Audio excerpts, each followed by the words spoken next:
crazy. Woke up early on New Year's Day because I was back to work in earnest today for my national show. So I'm up usually kind of like Dan. Dan and I are up at the same time. Sometimes we'll text at 1 or 2 in the morning. And You both need therapy. We do. It's an odd thing. So it's up at 2:30 or 3, and I see that there's been an attack. And I said to myself, sweet mother of goodness. That didn't take long. And, of course, everything gets sussed out over the next couple of days. And, it changes. It's this many died, that many died, this, that, and the other. I mean, that is a horrible way to start the year, to say the least. And as I'm sitting there, all that keeps running through my head is the stuff that, Chris, he texts me. He's like, dude, you nailed it, and I said, it's not hard to see. It's like predicting an earthquake in, I don't know, Japan, California. It's going to happen. It's absolutely going to happen. Can't allow X amount of people in here. But this guy was a homegrown terrorist. He absolutely was. By the way, as I was discussing some stuff with people last night, and I did a video on and check it out at Chad Benson Show for the Twitter and Insta and all that stuff. One of the things that I'm discussing with people about this is we've got enough issues. We don't need to import more crazy. But this guy was homegrown. There's plenty of them out there, which is scary. There's plenty of people out there who are dreaming of the day to martyr themselves, to destroy, to kill. Now, I don't know when this guy turned radical. The more that I talk to my sources, my people, the more that it's starting to make clear that mental illness was absolutely part of it, and depression, and that he was an easy pick for one of these groups. Whether it was ISIS or Al-Qaeda, it didn't matter who it was. I mean, if my God, if the Hare Krishnas could have gotten to him first, I mean, this guy would have drank the Kool-Aid. He was everything that they look for when they're looking for somebody to try to indoctrinate to do something horrible. His kids taken away by his wife because he had become so erratic. His family had kind of distanced themselves big time from them. He had lost everything. He was living in a trailer with goats and sheep everywhere. And they were eating stuff. He had nothing. And so what did he do? He wanted to take the hate that he had and blame it on America, capitalism, all of the stuff, freedoms, Christians, whites, purples, greens. Didn't really matter. He was an easy choice to go after.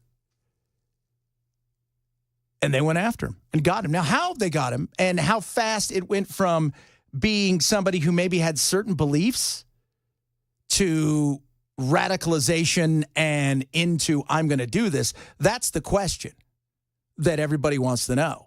Because we inherently are a nation of people who want to know stuff, right? It's weird. Like when there's a shooting, everybody wants to know what happened. Well, why? Well, for the political side of stuff, because that's what we do. But on the other side of it, people always want to know, could I twist off? It's a weird thing. It's the same thing when you hear somebody dies in and around your age. What do you want to know? Hope they were hit by a bus, right? Hope they, because I don't want to die by anything that could happen to me. We want to know. And it isn't going to be easy to find out. And you're going to hear a lot of different things. And some of the answers may be real. Some of them may change over time. Did he act alone? Didn't he act alone? Well, that depends on how you're looking on acting alone. Hundreds of investigators have been talking with witnesses, reviewing video, and poring over social media posts. And while it appears that Shamu Jabar was inspired by ISIS to drive into a crowd of New Year's revelers, we're confident at this point that there is no accomplices. FBI Deputy Assistant Director Christopher Reyes says Jabar, an Army veteran from Houston, was radicalized within the past few months. So radicalized. Why? Well, he's got nothing going for him. So he's easy. And they see that. Cults see that. Gangs see that. Let me provide you with something. If you were this wouldn't have happened to you. If this was the greater good is killing all of the things that cause you harm, which are people, which is this country, which is the evil of all of this. Let's go after those people. And it's easy to radicalize somebody because in his mind, he had given up. He had given up. And the question is, and there's a difference between radicalization and inspired and being directed. And that's the question that many people are asking. Was he directed specifically by ISIS to do something, or did he essentially just wear their T-shirt and they'll say, "Yay, we got points," which is sickening, as we all know. But the guy had serious issues. There's no doubt. Talked about killing his family, his mom and dad and his brother and stuff, because they weren't going to help him. This is how far he'd gone. And that's why it was easy pickings. That was it. This is Christopher Watt. He's a former intelligence agent, worked for the FBI and everybody else you could think of with all the agencies. So we rewind 10 years. We were talking about a spectrum of attacks. We'd say they're directed by a terrorist group. They're networked or enabled by a terrorist group through facilitation, sometimes online, or totally inspired. Someone takes up the cause and the ideology. They decide to do something, and they come up with the plot, the place, and the devices. When we're looking at this, yesterday, that initial report that Ken was talking about, you start to think, well, maybe this is a larger network of operatives that could be really pushed by an ISIS affiliate. Is that possible? Well, that's what I've been talking about. And we're efforting to get Sarah Adams on here. Hopefully, if not tomorrow, next week. And we're going to play some stuff from her that is the stuff that I'm talking about, because I think this is nothing. This may have just been a lone wolf person that was easy to get to do something, who was desperate, who had essentially become a depressed, sad loser living in an apartment with, or not even an apartment, a trailer with goats and sheep, as you do. But what about people that are serious, who want to do damage? That's the issue that we need to pay attention to. Last 2 years is a couple things. One, in Syria today, we have the original location where ISIS was formed, complete instability in a power vacuum. In Afghanistan, ISIS-K has really become kind of the regional player and has done regional terror attacks, could maybe facilitate this. But across the board, just looking at the evidence so far, we're not seeing any strong linkages to ISIS. And as Ken noted, you're seeing a lot of things that might point to psychological factors, financial difficulties, professional failures. Adding that to a very late sort of notice or discussion of ISIS, I think looking at this, it's just not showing networked at this point, more inspired. And then even that inspiration, it's a little bit thin at the moment. Normally in these cases, when we see ISIS inspired, we see a longer history of someone talking about ISIS, a lot more witnesses or others that know about it. Maybe that will come out today as the investigation proceeds. And so far, some of you are going to look at this and say, I'll never believe anything the government says. Totally understandable. It's not like they're batting 1,000 or even 500. I just know people. And this guy was a giant loser.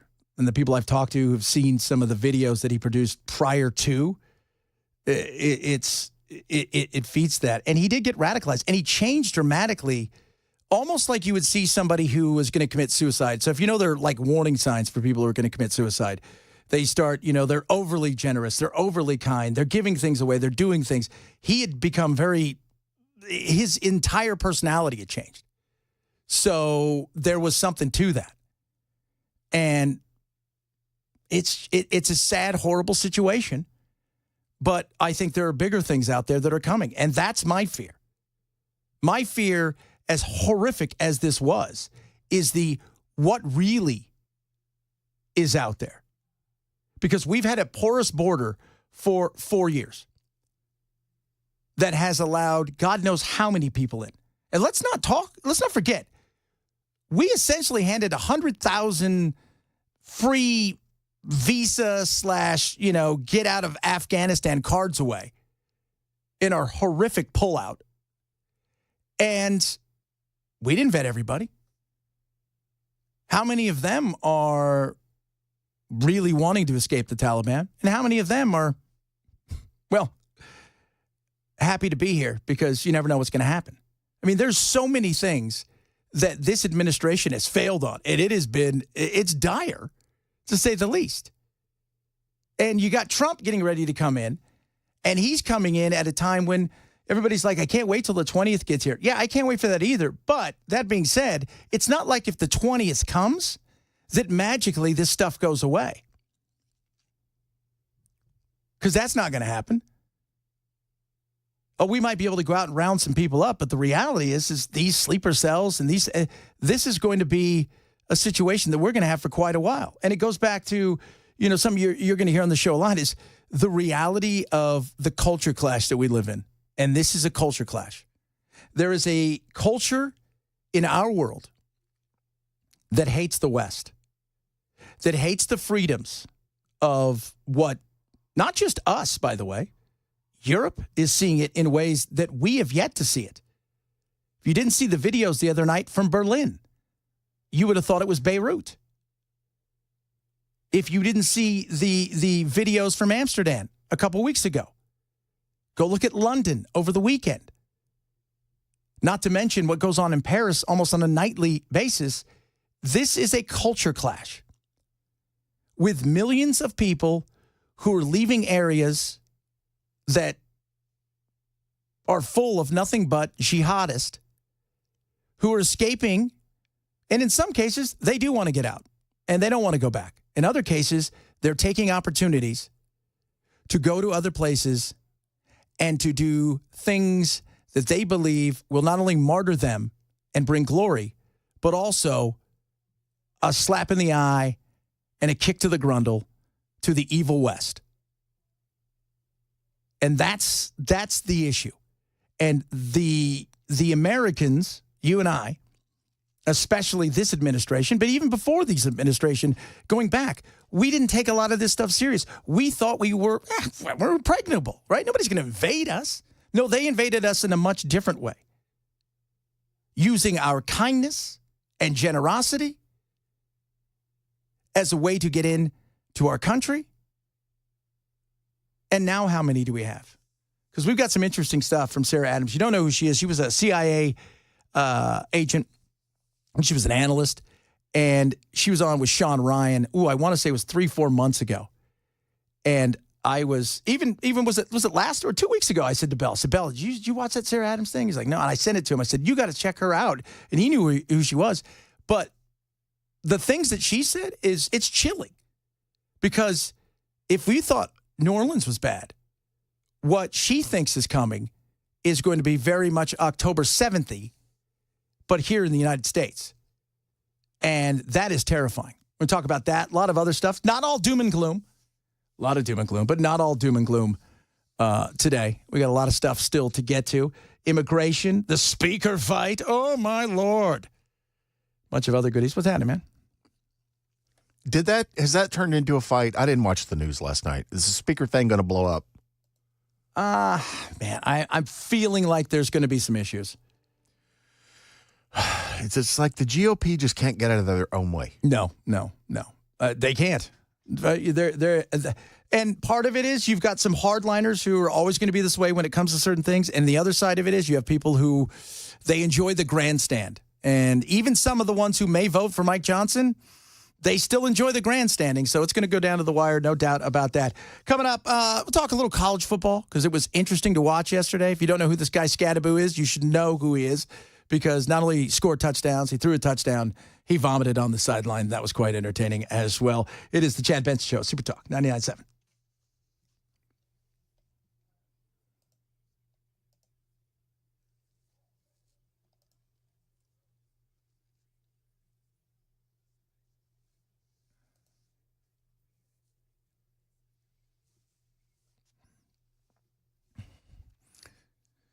Rough Greens, ruffgreens.com. Go there now. Get a free bag of the best supplement you can give your dog or cat. They got Meow Greens and Rough Greens. So both of these are powdered form. So you take a little scoop, put it right on top, and that's all you have to do. You don't have to buy them new food or do anything crazy. They've got enzymes, probiotics, omega-3, 6, 9, all of this incredible stuff packed into these formulas that have been specifically made for your dogs and cats. And it is incredible. So for your dog, maybe your dog's a bit older in life, right? Long in the tooth, as they would say, aches and pains in their joints, not quite as bouncy as they used to be. You start giving this, watch what happens. The other side, maybe you got a cat. Maybe your cat has got some issues with their skin and the furs. We know cats can do. You start giving them this, watch what happens. It's incredible. I want you to try a Jumpstart trial bag today for free. It's a $20 value. They're going to send it out to you free. All they ask you to do is cover the cost of shipping. ruffgreens.com. Use code Chad. That's ruffgreens.com. Code Chad. Roughgreens.com, code Chad.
All right, we're going to tell you what authorities are telling America about the New Orleans terror attack, the Cybertruck explosion outside Trump's Vegas hotel, and a new bill filed in Tennessee seeking to exempt school resource officers from being required to report a student's immigration status. Coming up at 12:30 on Super Talking 99.7 WTN.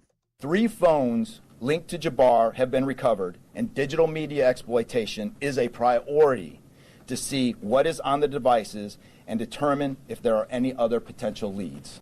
Maybe there is. You know, people are saying, well, what about who radicalized this guy? We don't know. And that's the whole thing. I mean, it doesn't. The internet. Yeah, the internet radicalizes everybody. And the question is, like, could it be somebody here? Of course, it could be some people here. Could it be somebody in a mosque he attended? It's a possibility. Could it also be himself? Yeah, sitting around wallowing in his, filth, flargon and filth, sad to the world. Could it be people in other countries? He didn't have to visit them. He becomes friends with them. And next thing you know, right, he's befriended them on some app. He's on Discord or whatever. And it's you don't know. Here's the thing. Why it happened as fast as it did and he was able to is because it happened so fast. His radicalization was so fast that he went from 0 to 100, for lack of a better term, like that. And in doing so, when we tend to catch these guys that want to do horrible things, it's because they're out there looking to do things, and it takes them a while. There's a long leader into building up to something. And this guy didn't have that. No. Which is, again, frightening. But alas, here we are. And the question is, was he part of a cell? Probably not. I know people. And I read people well. And I could see exactly what this guy was all about. The radicalization, we'll find out later, but how radical he was. Or was he just trying to get revenge on the world? because I think that's a lot of what it was. He was trying to get revenge on the world because the world, in his mind, abandoned him, kicked him in the grundle. And that's awful. We see that too often. But he did it now because, yes, he wanted to cause hell. He wanted to cause havoc. He wanted to cause terror. And he did all of those things. It wasn't a political statement here. And one of the things you're going to, when we talk, we listen to some stuff from Sarah Adams coming up in a little bit, is the difference between ISIS and Al-Qaeda and what they want to do. Because there is a difference in the way that they want to handle things and why they would even, in a weird way, want to work together. But one really wants to use the other one. I was telling my wife, it's like that movie that came out, I don't know, it was like 15 years ago, 10, 15 years ago. Was it Freddy versus Jason? Remember that? Yeah. So Freddy didn't have any more powers because nobody believed in him anymore. So he got Jason to do all the killing for him. Is this actually the plot of that movie? Yeah, that's what it was. I'm so glad I didn't watch it. You, sir. So you didn't watch that movie. It's a phenomenal movie. I love horror movies. So it'll be interesting to see what happens. So tomorrow they're going to vote on the speaker. It's going to be close. I'm going to tell you that now. It's going to be close. It's going to be way closer than it should be. But part of that has to do with the fact that they didn't win enough. Mike can afford to lose one, maybe two. The talk of Gates actually coming back and voting for him is a possibility. And it shows you, somebody just texts and says they can snatch the, defeat from the jaws of victory. They can. They can. And I understand being a fiscal hawk, and I don't want to do things this way or that way. Here's the issue. Everybody's got stuff they want. You've got to try to please everybody. And it doesn't work that way, the way that you want to think it does. And what I hear from a lot of people is, this person sucks. What's your alternative? I don't have one. Well then, until you have an alternative that's going to get something done, this is what we've got. And it's unfortunate, but that's the way that things go. But I don't know if I want to think they're going to do something tomorrow, but could I see a position where he doesn't get through and there's few votes? I could easily see that. I could easily see a position where he doesn't get enough votes. They go back to it again, and he gets closer and closer. Then there's negotiations, and I could easily see that. And he gets it again, but after essentially being told, I don't know. It's a thankless job. But they better figure this out, because the last thing Trump wants is a clown show. And he waited a little long to get behind Mike Johnson, but he got behind him, and we'll see what that does for him. Coming up, we're going to listen to some of that stuff. Sarah Adams, former CIA agent, talked about 3-4 months ago, and the potential of what she sees happening this year, and why I think we should take it serious, because it is creepy and scary. It's about being aware. But my question is, do the people and the powers that be, are they aware? Or are they even paying attention? We'll do that straight ahead. Super Talk 99.7.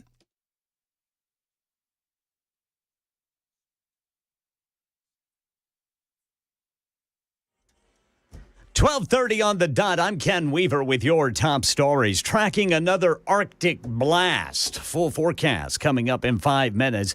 New Orleans terrorist attack. FBI Deputy Assistant Director of Counterterrorism Christopher Rea. We do not assess at this point that anyone else involved in this attack is involved in this attack except for Shamu Jabar. Rea says Jabar rented the F-150 pickup on December 30th in Houston, Texas, drove to New Orleans New Year's Eve, posted several videos to an online platform proclaiming allegiance to ISIS.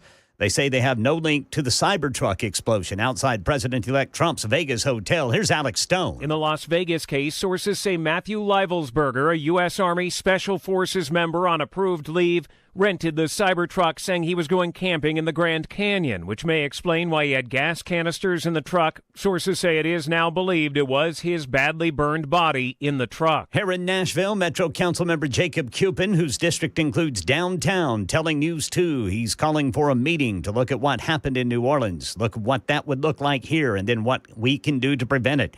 Here in Tennessee, a new bill has been filed to make school resource officers exempt from a law passed last year, requiring police to report a person's immigration status to the appropriate federal agency regardless of their age.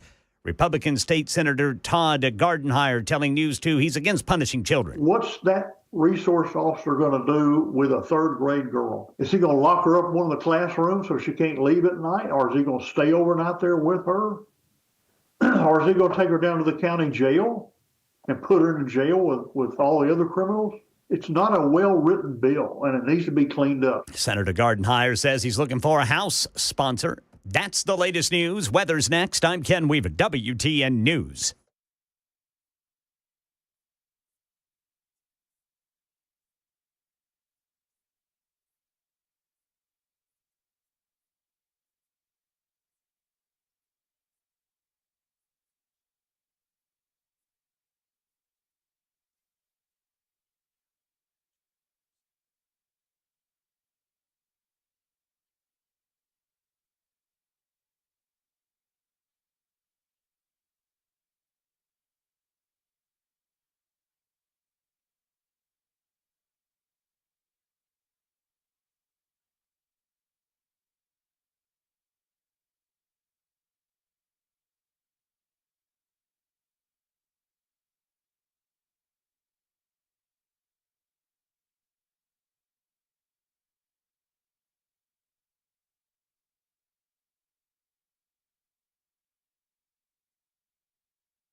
Football game tonight.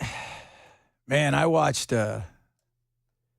watching everything yesterday. So I'm in my house and I've got a home studio and I've got like over here I've got this game on and I'm watching the news reports and I'm pulling audio and I'm doing stuff and it was again it's crazy because you've got this horror that happened in New Orleans. And at the same time, you've got football games going on. And it was crazy to watch because, first of all, Oregon got blown out. By the way, if we've learned anything from the college football playoffs so far is don't be the team Great, that now has you just ruined it for me. I was going to go back and watch the game, and you just You only had to watch the first quarter. I think it was 30-0 after one. Next, you're going to be telling me Darth Vader was Luke's father or something. That's what I heard. But if you do want to watch something funny or just something amazing, I watched the ASU game. And Scattaboo, Cam Scattaboo, he came out this week, early in the he said, I'm the best college football player around. And basically, I'm unstoppable. And Texas is like, we're going to show you. Yeah, they didn't really show him, but boy, was he all over the place. Scattaboo wrapped up, sent back, and then goes forward. Is he in? Yes! They just can't get him down. A miss, a run over, a run through. He stays on his feet. Scattaboo's going to try to throw it downfield, and it is caught. And into the end zone goes Malik McClain. So, 149 yards rushing, 99 yards receiving, and a 42-yard touchdown pass. They couldn't stop him. He was so busy that luckily this lady got to do something. Back here in Atlanta, Arizona State star running back Cam Scattaboo here on the sideline requested liquids. He's trying to catch his breath. Moments ago, he was vomiting profusely, so we'll pay attention here on the sideline test. Thank you, Taylor. Taylor, when you got out of school, did you ever think to yourself, you're going to go over to the sidelines and watch a grown man vomit everywhere and then do a report? I'm broadcasting live. Jim, he heaved his cookies. It looks like the water boy's getting him some Gatorade now. He heaved his cookies. He vomited everywhere. Back to you guys. So there will be a game tonight. Sugar Bowl is safe. Chris and I were talking about how safe it was going to be. Probably the safest place in New Orleans, maybe the safest place in the country tonight. They wanted to add as much security as possible. I had one law enforcement official tell me the Superdome may be the safest place in New Orleans today. Maybe the safest place in the country, because there's no way that anybody's going to breach there. It's the outside that you worry about. And we've seen this. We saw this in was it Manchester a few years ago, the Ariana Grande thing? They were waiting when the concert came out. They were waiting out there. We've seen this at soccer games. They wanted to do talking that. About Bonnaroo? Oh, no. You're talking about the show she did in England. Yeah, Manchester, yeah. They wait. Yeah, so that's just it, because you've got a captured audience and everybody's been filtered into the same area, or they're stuck, right, queued up. That's the issue and the fear that a lot of people have, because you can defend inside of there. It's way easier to defend inside of that place, because that's all you're focusing on. But when they were going to go, in theory, when they were going to attack, and I think if that thing would have went off in, I think it was Austria, for Taylor Swift, it would have been horrific, because the Taylor Swift concert, it's an experience. They'll have 100,000 people who don't get in, but they want to be part of it. So they show up, and they want to just be a part of it. That was a very regular common thing there, where you would have people outside the venue, either in parking lots. I think in Germany, they were up on a hill where you could actually see into the venue. Yeah. I mean, it wasn't just an experience if you were inside the venue.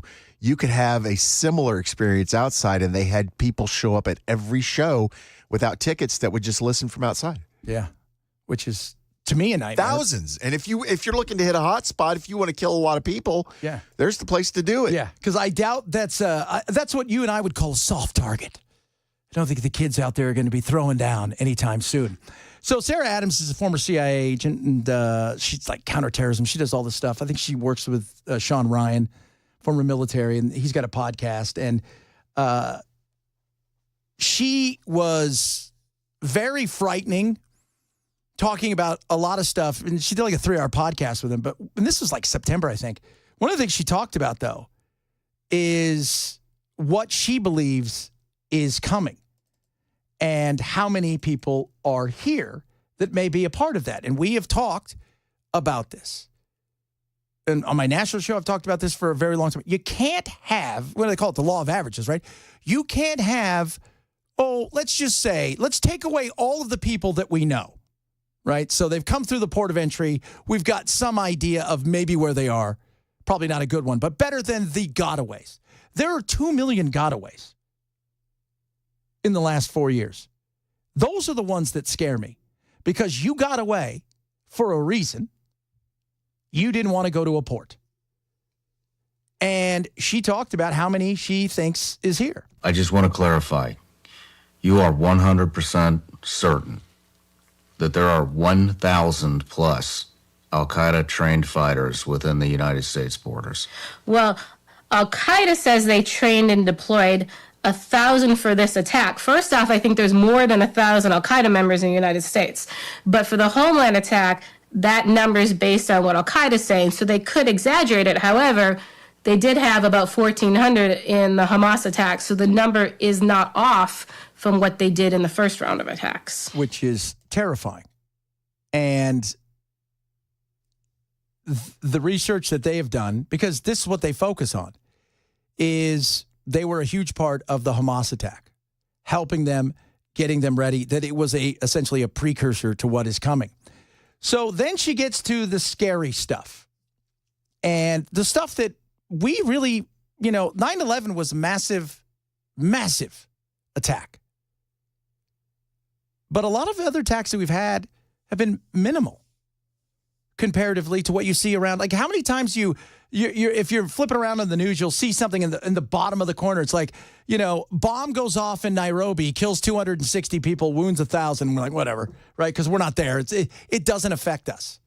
This is some of the stuff she thinks is going to happen this year. We have not had a man walk up to a building with a suicide vest on the United States. Americans don't understand this. Al-Qaeda knows this, right? So this is new and innovative, especially now. You don't have to walk upside of the building. You can walk in the building because of the advancement of the vest. And that's one of the things she talked about is the vest. They've worked a way now to have these suicide vests essentially bomb dog sniffing free. So they don't pick up the scent.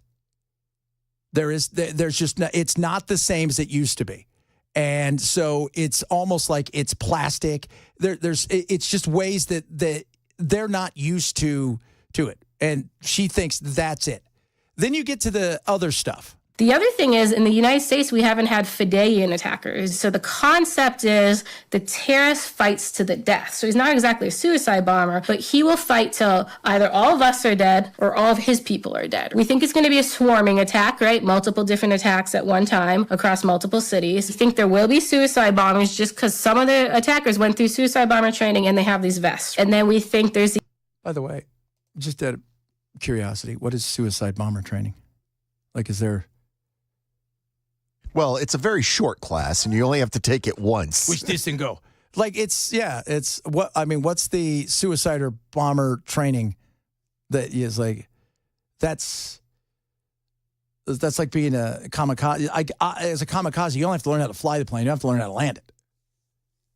Yeah, but is it like CPR where you're testing on a dummy or something? I don't know. I'm going to blow up now. Okay, boom. I went boom. So what do we do? You're dead. Lay down. I don't. That's my thing. I guess they would tell you how to act, because I know one of the things they talk about is what you look for.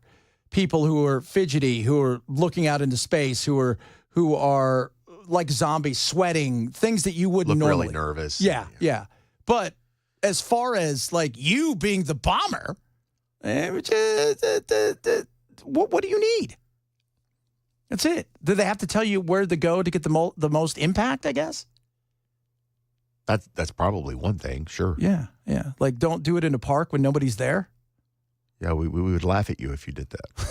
We would. You would be definitely a hot topic here. And she continues. And then we think there's these Fideian attackers who will carry on until they're killed. You just rephrase that. So these guys are trained, and they are going to fight until they're killed. Yes, and that matters, right? So I was watching this video, and it was a suicide bombing in Kabul years ago. The bomber blew up, and then everyone starts moving in. The first responders move in, right? And then another guy walks in and blows up. We know this is a tactic. But if Americans don't understand this as a tactic and don't understand these attackers are going to fight to the death, think about that. Battle's going on. The attacker surrenders. He might have the suicide vest. We let our guard down. That man came to die, right? He's going to fight till he dies or you die. So we can't let our guards down, and they know our weakness. So we have to be very careful that we don't have more people die in these second and third order effects of not knowing their intent. Because if you saw any of the stuff the other night, most people who aren't 15 or 20 want to go help in situations rather than take, video footage. and you saw a lot of people running over to try to help. Well, imagine if that's what they want you to do, to cause a big scene, then to have a second wave of attacks. And you go back to World War I and World War II, even the Civil War and stuff, and the Revolutionary War, they would wound a soldier and get you to try to come out, and then they would get you. And it's that thing. But this is a much different scale, because in an incident where something goes crazy and haywire, and all of a sudden you're looking around, and maybe it's your wife or your brother or your friend, they're on the ground, you want to go help, you're instinctively heading. That's what they want. Some of the other stuff she talked about is they want ISIS, and Al-Qaeda wants ISIS big time to be a part of it. The issue is ISIS cares about numbers. They don't care about, like, Americana or the West as far as we want to hit the mall, because the mall is the evil representation of what is America and consumerism and all the things that are bad and blah, blah, blah, blah. They hit a mall these days that are going to kill nobody. But Al-Qaeda is about symbolism as much as anything.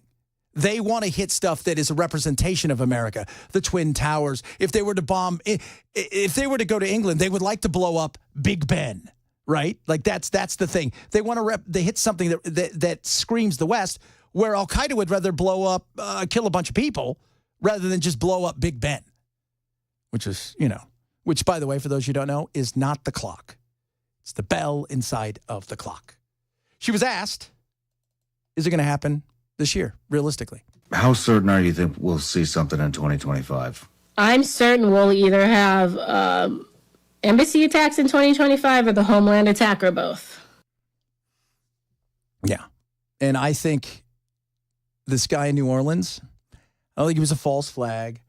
I think he was more of a wild card that got radicalized quick. His life sucked. He wanted to do something horrific, and he did. And there's going to be a lot of people. I see some of you out there already in the conspiracy world where everything's a conspiracy, so there's nothing you can do to stop that. But the stuff I fear is stuff like a day on a Tuesday or something like that, when all of a sudden it happens, boom, boom, boom, boom, in several places. That includes guns, that includes bombs, that includes things like that, where it's coordinated and it is a battle. That's the fear that I think she has, and that a lot of people have, who are actually looking at stuff like this, as opposed to what this administration has done, which is, hey, let's go after somebody who's pro-life because, yeah, right? Like, let's do that. Let's go after somebody who we think may have said something on the internet we don't agree with, but we'll leave the potential of something else because we don't think it can happen. And that's what they want. One of the other things she found fascinating is she said they love the conspiracy people. Like the Building 7 people in 9/11. She says they love that because their goal, Al-Qaeda, more so than ISIS, is to get us arguing over whether it was an inside job or not, so they can kind of go about doing their business and letting the Americans blame each other for what happened. Interesting time indeed. Welcome to 2025. A bunch of stuff to get to. Again, it's not going to be all doom and gloom. We got good stuff as well, kids. All right. I wanted to start. I get all the stuff I wanted to do on the first show, and the next thing I wake up and I'm like, oh, really? Really?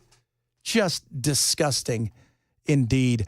My name's Chad Benson. If you missed any of the show, shame, I say. Check out the podcast. Also, go to our social media at Chad Benson Show. Is your Twitter and your Instagram as well. This is the Chad Benson Show. Super Talk 99.7.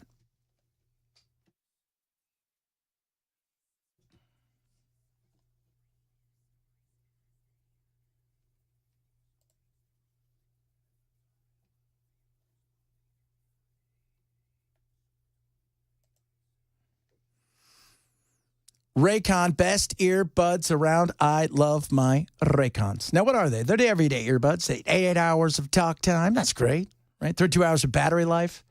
It's the fit. Let's just, Bell, do you like your Raycons? Dude, everybody's going to laugh at this, but they are amazing. I know I sound like I'm part of the commercial. I'm not. Raycons are awesome. Awesome. Incredible. Fit, second to none. Feel, second to none. 6 soft gel tips so you get the right fit. Active noise cancellation. You've got awareness mode, which is incredible. Fast charging. I mean, we can go on and on of all of these features. Tons of colors to choose from. And right now, 30-day happiness guarantee for the best earbuds around. Don't spend $300-$400 on these. These things are a quarter of the price of all these other premium audio brands. No stems, no wires, with your 30-day happiness guarantee. Go to buyraycon.com/Chad. When you do, you save 15% right there. Buyraycon.com/Chad for the best earbuds around. The everyday earbuds from Raycon. 15% off right now. Buyraycon.com/Chad.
NOLA terrorist attack update. Also, the Vegas Cybertruck explosion. And Tennessee hospitals say they're getting slammed with the flu. Details at 1 on Super Token 99.7 WTN. Delta is taking the crown as the most on-time U.S. airline in 2024. According to aviation analytics companies Cirium, United, and Alaska follow. 83% of Delta's flights were on time last year, 81% at United, and 79% for Alaska. Aeromexico was the most on-time airline in the world. Salt Lake City was the most on-time U.S. airport, followed by Minneapolis and Washington Dulles. Man, I wonder how we fared in that. Poorly, I'm sure. Flying has become this I think it's after COVID, something happened and something switched when it came to flying. And people lost their minds. And then we, of course, have seen a consolidation. And then from there, we've seen really this downsizing of people after COVID that were offered, opportunities to retire. And then, everybody switched industries or they just left. And the next thing you know, you don't have enough people. And so being on time, you've got to plan it out, right? You've got to plan it out to the T. It's not like, it's funny, pre-COVID, I never had any issues with flying. I mean, yeah, there's some delays here and there, but nothing crazy. Now it's like, you feel like, it's a 50-50. We may take off today. I may never go there again. That is a possibility. You reach out to us across all of our social media, but I love hearing from all of you.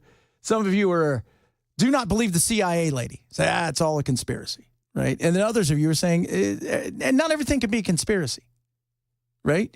The thing is the conspiracy side of stuff. Do I believe everything the government tells me? No, I don't. I believe very little at times they tell me. You can't be a good American if you don't just buy the government line. No, you can be a good American, yes. Why have you not told me this? But the thing is, not everything can be a conspiracy. Like, that's the issue. And the issue is for a lot of people that everything is a conspiracy. Doesn't matter what it is, right? Like, why did that light turn green? Because they knew it was me. Like, nobody cares it was you, right? And I think that there's a worry out there that there's these, that there's the puppet master pulling strings that we cannot believe. Well, I got news for you. If there is that kind of puppet master that can do those kind of things, what are you worried about? Because if they really thought that you were onto them, they'd get you. You're done for. But yeah, of course the government lies to us. Sometimes it's stuff that we don't need to know. Other times it's because they're CYAing themselves. Because the government's kind of like Fonzie. Remember how he could never say sorry? That's kind of the government. Sorry. He can't say it, right? Remember that? Remember when he could never apologize? Yes, he couldn't get it out. It's like he would start stuttering. Yeah. It's the reason that weed is not, the reason weed's not legal has all to do with the fact that they would have to come out and say, we are super sorry we ruined a lot of your lives and put you in jail forever. They're never going to do that. So they'll slow walk it and allow the states to do it, then they'll ignore it. Welcome to government, baby. Welcome to government. More on the potential mass terror attacks. God, I hope not. Talk a little bit about that. Also, Real ID is a-coming. What is it? Talk about that as well. If you're missing these shows, shame, grab the podcast. It is the Chad Benson Show. I'm the new guy. Super Talk 99.7.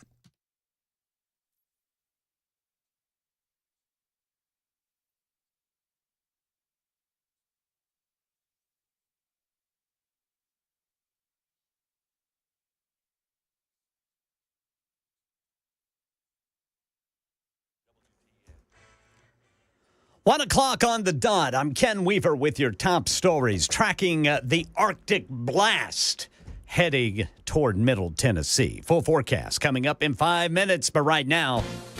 This is a special report from ABC News New Orleans attack. I'm Dave Packer. An update minutes ago about the investigation into the deadly ramming attack on New Orleans Bourbon Street on New Year's Day. Assistant Deputy Director Christopher Rea of the FBI says they believe that U.S.-born Shamu Jabar of Texas acted alone, and that Jabar himself planted the two explosive devices found in the French Quarter. We did obtain surveillance footage showing Jabar placing the devices where they were found. Jabar declaring his support for ISIS in one of 5 videos posted online. Jabar explains he originally planned to harm his family and friends, but was concerned the news headlines would not focus on the, quote, war between the believers and the disbelievers. The attack leaving 14 dead in addition to the killer. Investigators say they have found no definite link between the attack in New Orleans and the deadly Cybertruck explosion outside a Trump hotel in Las Vegas the same day. Yeah, this is ABC News. Sorry about that. Officials are going to update us on the Las Vegas Cybertruck explosion soon. In the meantime, Alex Stone tells us. In the Las Vegas case, sources say Matthew Leibelsberger, a U.S. Army Special Forces member on approved leave, rented the Cybertruck, saying he was going camping in the Grand Canyon, which may explain why he had gas canisters in the truck. Sources say it is now believed it was his badly burned body in the truck. Here in Nashville, Metro Council member Jacob Cupin, whose district includes downtown, tells News 2 he's calling for a meeting to look at what happened in New Orleans. Look at what that would look like here and what we can do to prevent it. Right now in Tennessee, the state is among states which the CDC says respiratory illness is very high, and hospitals were not anticipating it this late in the season. We're talking cold, flu, and RSV. Associate Professor of Pediatrics and Pediatrics Emergency Physician at Monroe Carroll Jr. Children's Hospital, Dr. Marla Levine, telling News 2 they've been packed. We went from one day where we had kind of a regular volume in the emergency department to a really, really high increase in volume. Another doctor telling News 2 the rate of people getting sick with these respiratory illnesses will probably stay high for another week before there's a decline. A Republican state senator wants to amend a law requiring police in Tennessee to report a person's immigration status regardless of their age. Todd Gardenhire of Chattanooga tells News 2 he wants to exempt school resource officers. Also require police only report people arrested for a crime, and agencies that don't comply with these new reporting requirements liable for fines totaling $1,000. Almost everybody in the Senate knows where my heart is on the issue of children, and I think it can be done. And if it doesn't, I'll come back next year and do the same thing. Gardenhire says he's looking for a House sponsor. That's the latest news. Weather's next. I'm Ken Weaver, WTN News.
Let me tell you, you're back.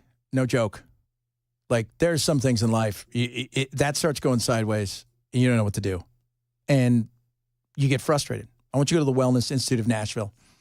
They can help you, right? Dr. Mitchell's amazing. Dr. Ashley's going to help you. And they've got things that you cannot believe in ways to help your back that you may have exhausted everything. You may I've got an MRI, I've had x-rays, I've tried everything, I've gone here, I've gone there. Don't do it. Don't do it to yourself. Don't throw yourself into something. If you have to have back surgery and it's necessary, Dr. Mitchell's not going to go, don't do it. But before you exhaust all of your options and say, I'm done, go and give them a try. Maybe you've got knee issues, and that's a big one for me. They're going to take care of you. It's incredible what they have, what they offer, and the way you're going to get treated. Call them today. Tell them Chad sent you. 615-246-5009. That's 615-246-5009. They're going to take care of you at the Wellness Institute of Nashville. They're going to help your back. They're going to get you up and around and moving and maybe even dancing again. Call the Wellness Institute of Nashville today. 615-246-5009.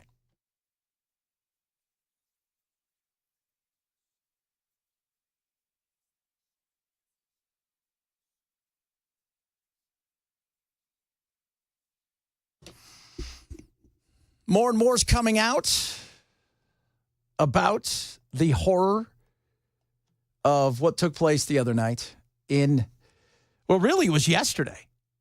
And, one of the things I heard Dan talk about today that isn't being talked about as much as it should be is how ill-prepared they seem to be.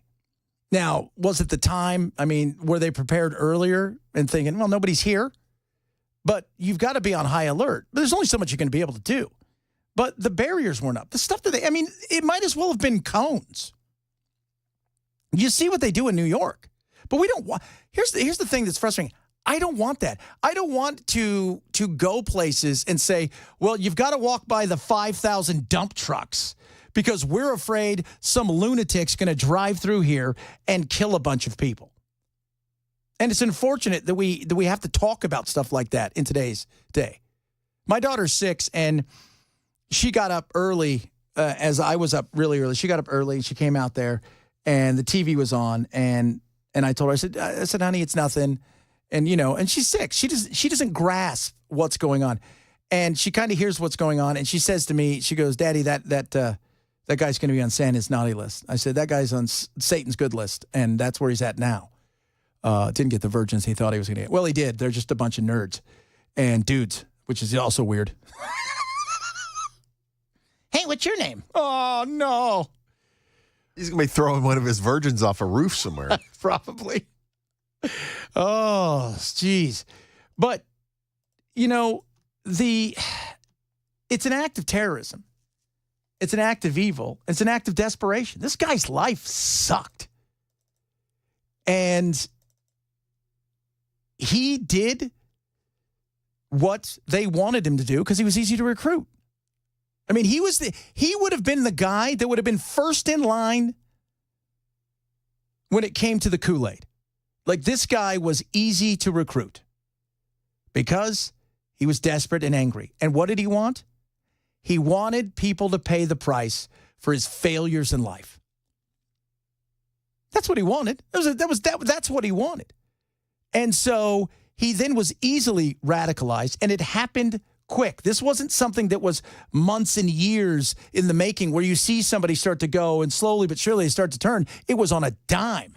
Investigators believe Jabar picked up the rented F-150 in Houston, Texas on December 30th. He then drove from Houston to New Orleans on the evening of the 31st, and he posted several videos to an online platform proclaiming his support for ISIS. Okay. Normally, but people started to see his erratic behavior, but some people were worried about him being suicidal. He had lost his kids. His ex-wife had taken away his kids. He had 2 failed marriages. And on top of that, he had failed businesses. So he was looking for a place to put blame. And of course, the place to put blame is easy, right? It's America. It's the evil that is the West. Oh, because we're evil here in the West. Because we have freedoms and all the stuff, and we're big colonialists, and we stomp on everybody, et cetera, et cetera. We actually let our females go to well, we don't let them, but, imagine being a woman in Afghanistan. Did you, perfect example, did you see last week that any NGO that is in Afghanistan and employs a woman has been closed? That does not surprise me one bit, especially considering what they did the last time around to women. We shouldn't be surprised. But this guy, I think people are thinking, is he part of a bigger thing? I don't think he is. I think he's a guy that was somewhat of a lone wolf. That's why he acted as quickly as he did. He would have been, this big giant, there's 28 people that helped him. And he said, no, somewhere he was radicalized. Was it a mosque here in the United States? It's possible. Was it a mosque somewhere that he didn't even attend? It's possible. Was it somebody in another country that helped radicalize him? Again, that is possible. They're going to look through all of it as much as they possibly can. But the difference between being ordered, if you will, or inspired, those are 2 separate things. But he wanted to absolutely destroy, hurt, kill, maim as many people as possible because he was angry at the world. 3 phones linked to Jabar have been recovered, and digital media exploitation is a priority to see what is on the devices and determine if there are any other potential leads. I don't know. That's a great question, because can you get into some of that? I know one of the things is it Discord? Man, that guy's got it locked down. Trying to get into Discord is good luck to you, right? Like, good luck to you trying to get into some of these things, and they're always trying to stay one step ahead. And some people aren't. Like, it could have been as simple as normally how we catch guys is we do what? And I say guys, gals, I'm going to give you your opportunity to have some jihad as well. But the reality is it's mostly men, are people that pretend to be and, kind of start to notice. This guy wasn't even on the radar anywhere at all. Nowhere. Jabar explains he originally planned to harm his family and friends, but was concerned the news headlines would not focus on the, quote, war between the believers and the disbelievers. Okay. Who would that have been? It's not like you had a big message, right? You didn't. So the question now is, as they break this down, was there anybody else? By all accounts, somewhat acted alone, meaning at that moment.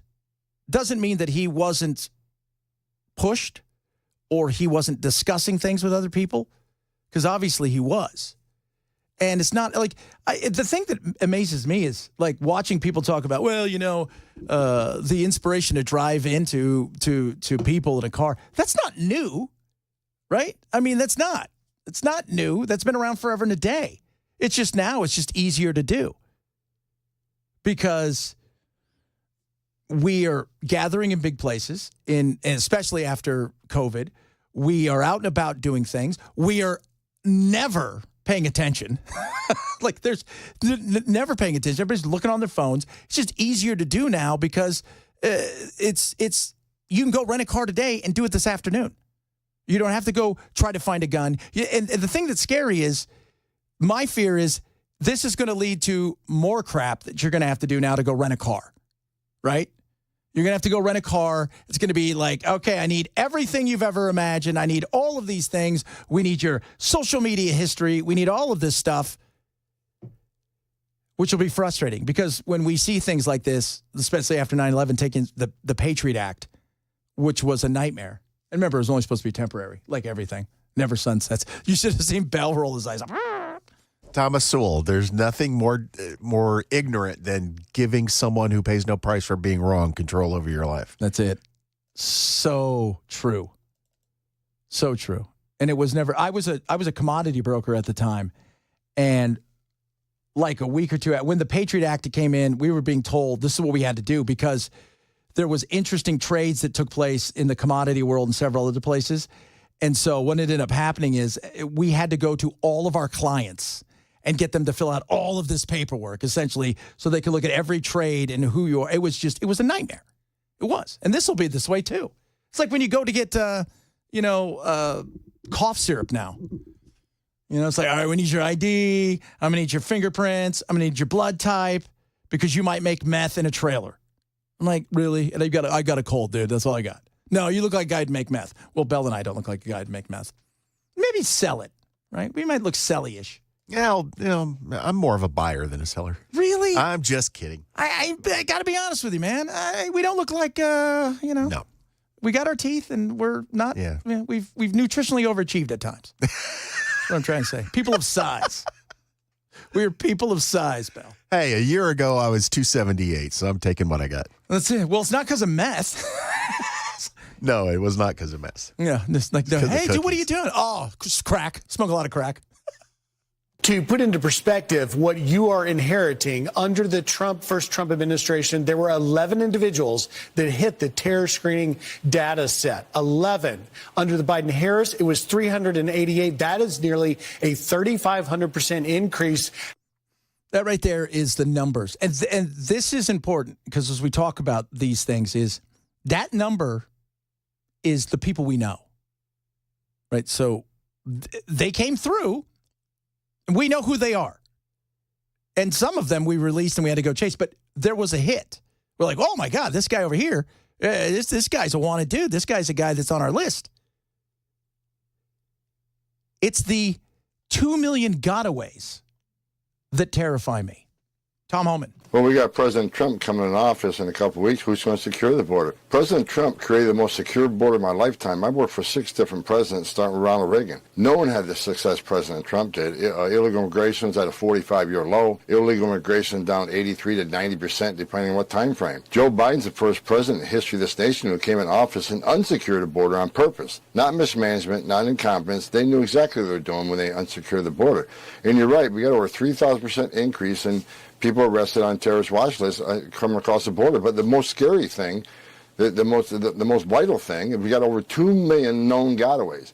Border Patrol's arrested people from 180 different countries in the last 4 years. Some of these countries are sponsors of terror. We arrested over 300. How many of that 2 million came from a country sponsoring terror? If people think it's nothing, then you're just missing the law of average. I think terrorists have crossed this border and under Biden. I don't know how many, but someday we're going to find out. And it's going to be a bad day for America. It is. And that's a telling and chilling thought. It's the law of averages. If you have 2 million people that come here, let's just say 1/10 of 1%. You get, 20,000 people that potentially could do bad things. I mean, they're mostly good people, but you're coming through because you don't want to surrender and do asylum. You don't want that. That's why you're coming through. That's the scary thing. And this is where this administration needs to be as forceful as possible with direct conversations with not just the powers that be. And it's funny, everybody's like, well, we need to talk to the government of Mexico. No, we don't. We don't. They're not going to do anything. We need to talk to the coyotes and the gang members. We need to talk to the cartels and tell them, here's the deal. We know you're going to try to sneak people in. We understand the game you play. We get it. Here's where we will draw the absolute line and consider it an act of war. When you sneak people in that are dead set in their world to kill Americans. They're dead set against coming here to be peaceful and loving. No. They want to kill. That's their goal. So you do your thing and you sneak people in. We get it. But if you knowingly are sneaking somebody in, you got guys from Uzbekistan and Thisistan and Thatistan and Afghanistan and Jordan and Saudi Arabia and all these, and you sneak them in.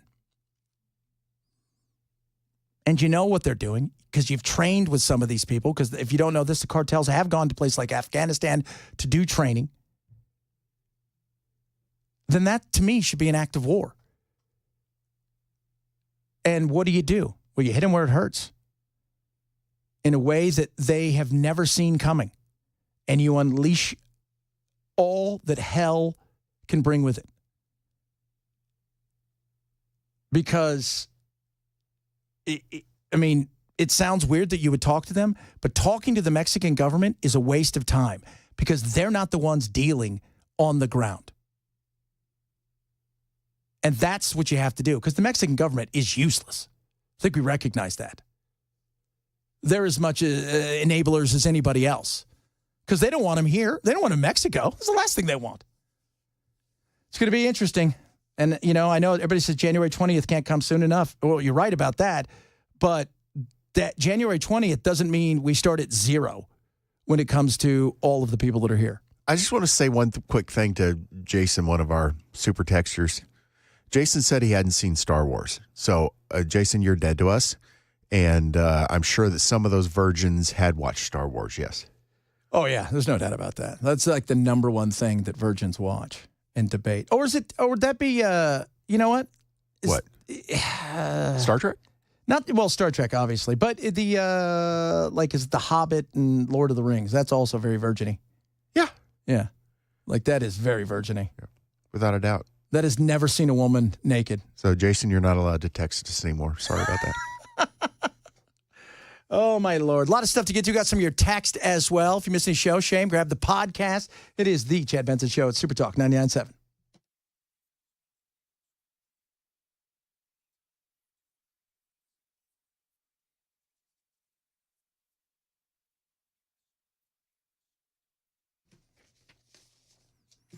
My Pillow right now is deep discounts, kids, on the My Pillow. Classic My Pillow. Classic indeed. $14.88 Top of that, MyPillow's got deep discounts on all of their stuff. The classic MyPillow is just one of them, but you can get a queen size classic for $18.88, king size for $19.88. Or maybe you're saying, hey, Chad, what about sheets and towels and mattress toppers? They got all those, slippers, sandals, you name it. They've got it. Pet beds, for God's sakes.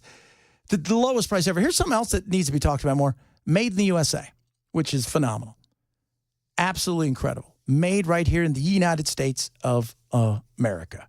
So take advantage of this. The MyPillow, classic MyPillow, 6-day money-back guarantee, 10-year warranty. You can get them right now, just $14.88. Different loft levels, meaning you can get a really thick and full and firm, or maybe you want one that's not so firm, and you can get it whatever loft level you're looking for.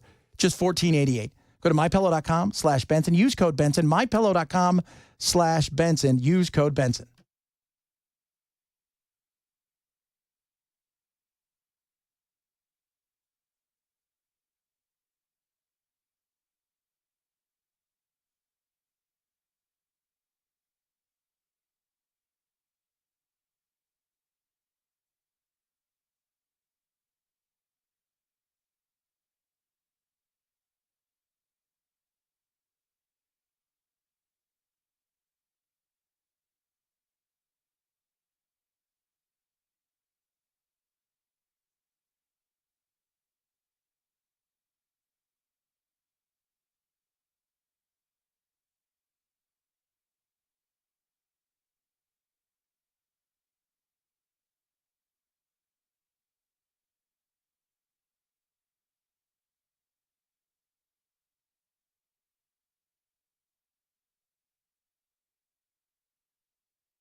All right, drivers got a crash Charlotte Pike at White Bridge Pike. Now 24 eastbound near the Antioch Pike overpass. This is a disabled vehicle. It is blocking the right lane. We have the very latest on what the FBI is telling America about the terrorist attack in New Orleans and the incident with the exploding Cybertruck. Over here, I'll take your last question. In Vegas, these stories coming up at 1:30 on Super Talk 99.7 WTN. What the hell happened? Who's pushing the buttons in there? Ken, what are you doing? That was not Ken's fault. I hit the wrong button, and it was the button for the TV. This is why Bell doesn't fly airplanes. What's this button do? No! You don't know that. You've never seen my wreckage. I've not seen the wreckage. Speaking of wreckage, this is hilarious. So if you guys didn't know that Starbucks is they're unionizing and striking as much as possible. This is a man talking about striking at Starbucks. And this is somebody who is pro-union and wants better wages. And I'm telling you guys right now, it is hilarious. All right, Bill, you can get me back up.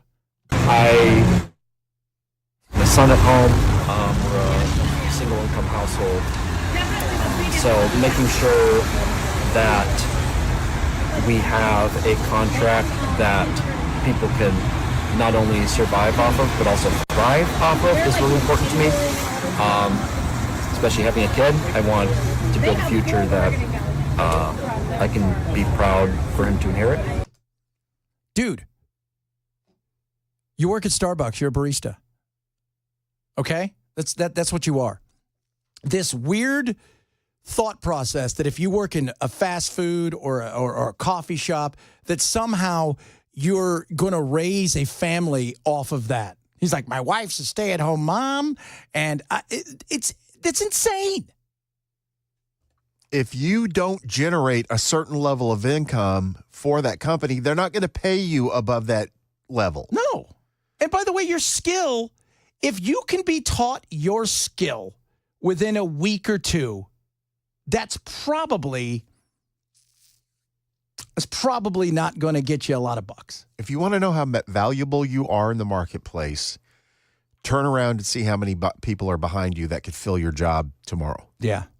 Yeah. Oh, absolutely. I mean, but this weird thing that somehow it is a restaurant's responsibility, a fast food place responsibility to pay you enough money to raise a family on is insane. Like it's crazy. I'm sorry. I mean, and if you're working if you're 47 and you're working in a fast food joint, there's maybe a chance things haven't gone the way you thought. Right? Like maybe I've made some mistakes. Or maybe you're just happy with where your life is at that level, but if you're okay with that, you have to accept the fact that if your job is going to pay you a certain level of income, that job has to generate a certain level of revenue. Yeah. Oh, that totally. Right. I mean, and there might be some people out there, they just want a simple life, right? Like they're not like, I had a buddy who all he wanted to do in life was surf and smoke a little weed. And he was an amazing surfer, by the way. Like one of those guys where he would work for 4 or 5 months, he would save up a bunch of money, and then he would travel the world and surf, and that's all he wanted to do. And he did it. And he was great. And, he'd go work at like Domino's, and he would do a couple other things, and he'd make enough money to do that, save that, had a roommate, because that's all he wanted to do. Okay, that's fine. But he was never asking them to pay him some sort of living wage. I need $47,000 for my part-time job. What do you think of that? It's crazy. It is so crazy. And I saw this, I think it was Friday. So there's a coffee shop. Well, now in parts of Seattle, it's like $22 minimum wage in parts of Seattle, this coffee shop. And this guy wrote a thing that said, I'm not paying you guys. I'm not giving you guys a tip. This just isn't going to happen. You guys are making $22 an hour. I have to bust my own table, essentially. I have to do all of these things, and you want a tip for just handing me a cup of coffee or writing my name on it, which is ridiculous. I wish you the best. And by the way, Starbucks takes care of their people. If I think you get full benefits, even if you're part-time, if I'm correct? I think that's correct. I don't remember for it with certainty, but that sounds right. And they pay for your college, right? If you want free coffee. Yeah, free coffee. Your art major degree. That's more important than college. Free coffee. Come on. Well, as expensive as it is right now, absolutely. My name's Chad Benson. If you missed any of the show, shame on you. Let's talk a little bit about Real ID. Ooh, and those New Year's resolutions. Can you keep them? You probably can, but you might need help. Talk a bit about that as well. This is Super Talk 99.7.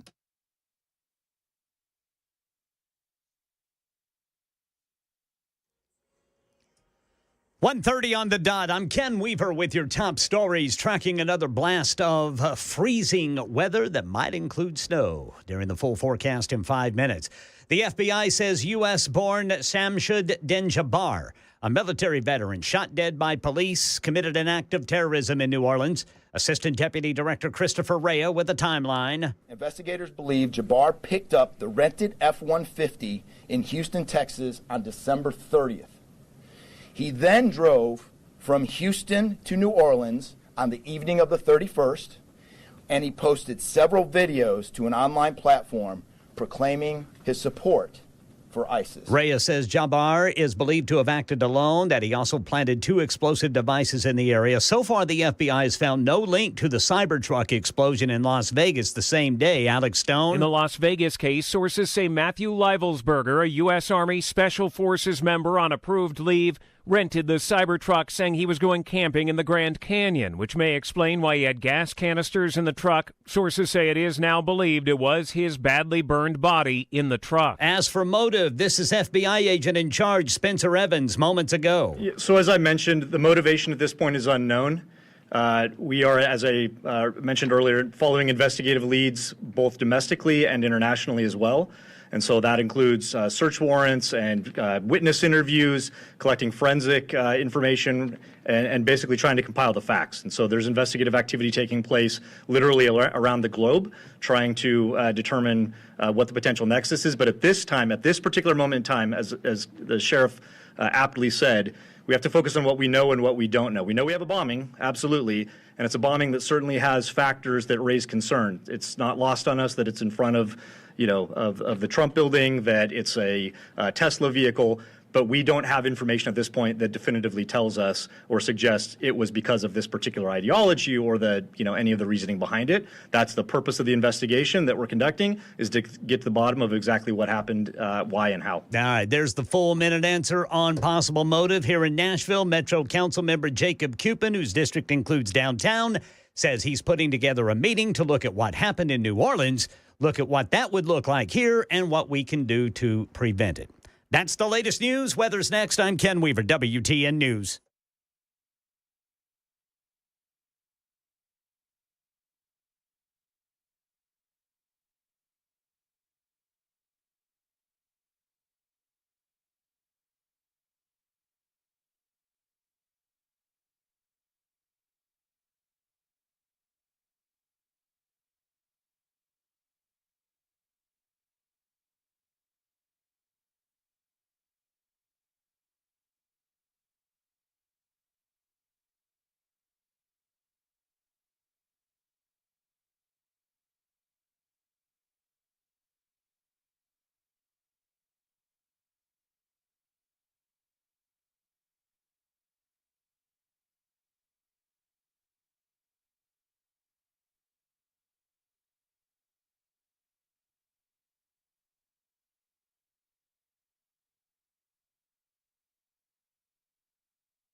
I'm at a press conference in Las Vegas. Apparently, somebody texted in and said, "Yeah, he's got gas cans in the electric truck because he's going camping." But they're saying that he had a gunshot before the truck exploded. That's what they said. It feels a little mysterious there, doesn't it? Man, they don't make it easy, that's for sure. But we watch too many. Can we all agree we watch too many movies? Well, it can't be this way. It's got to be. I've seen The Kingsman. It's got to be something else. It's going to be some. I don't know what this guy's deal was. And this guy's more mysterious than the other guy. The other guy, I think, is easier to read, easily radicalized. His life was horrible. Somebody gave him purpose and told him that the best thing for him to do is to kill a bunch of people because that'll make you go to heaven faster and get all your virgins and blah, blah, blah, whatever BS he was spun, and he bought into it because he was not very bright. But this other guy is a mystery. I don't use their names because they don't deserve to have their names used.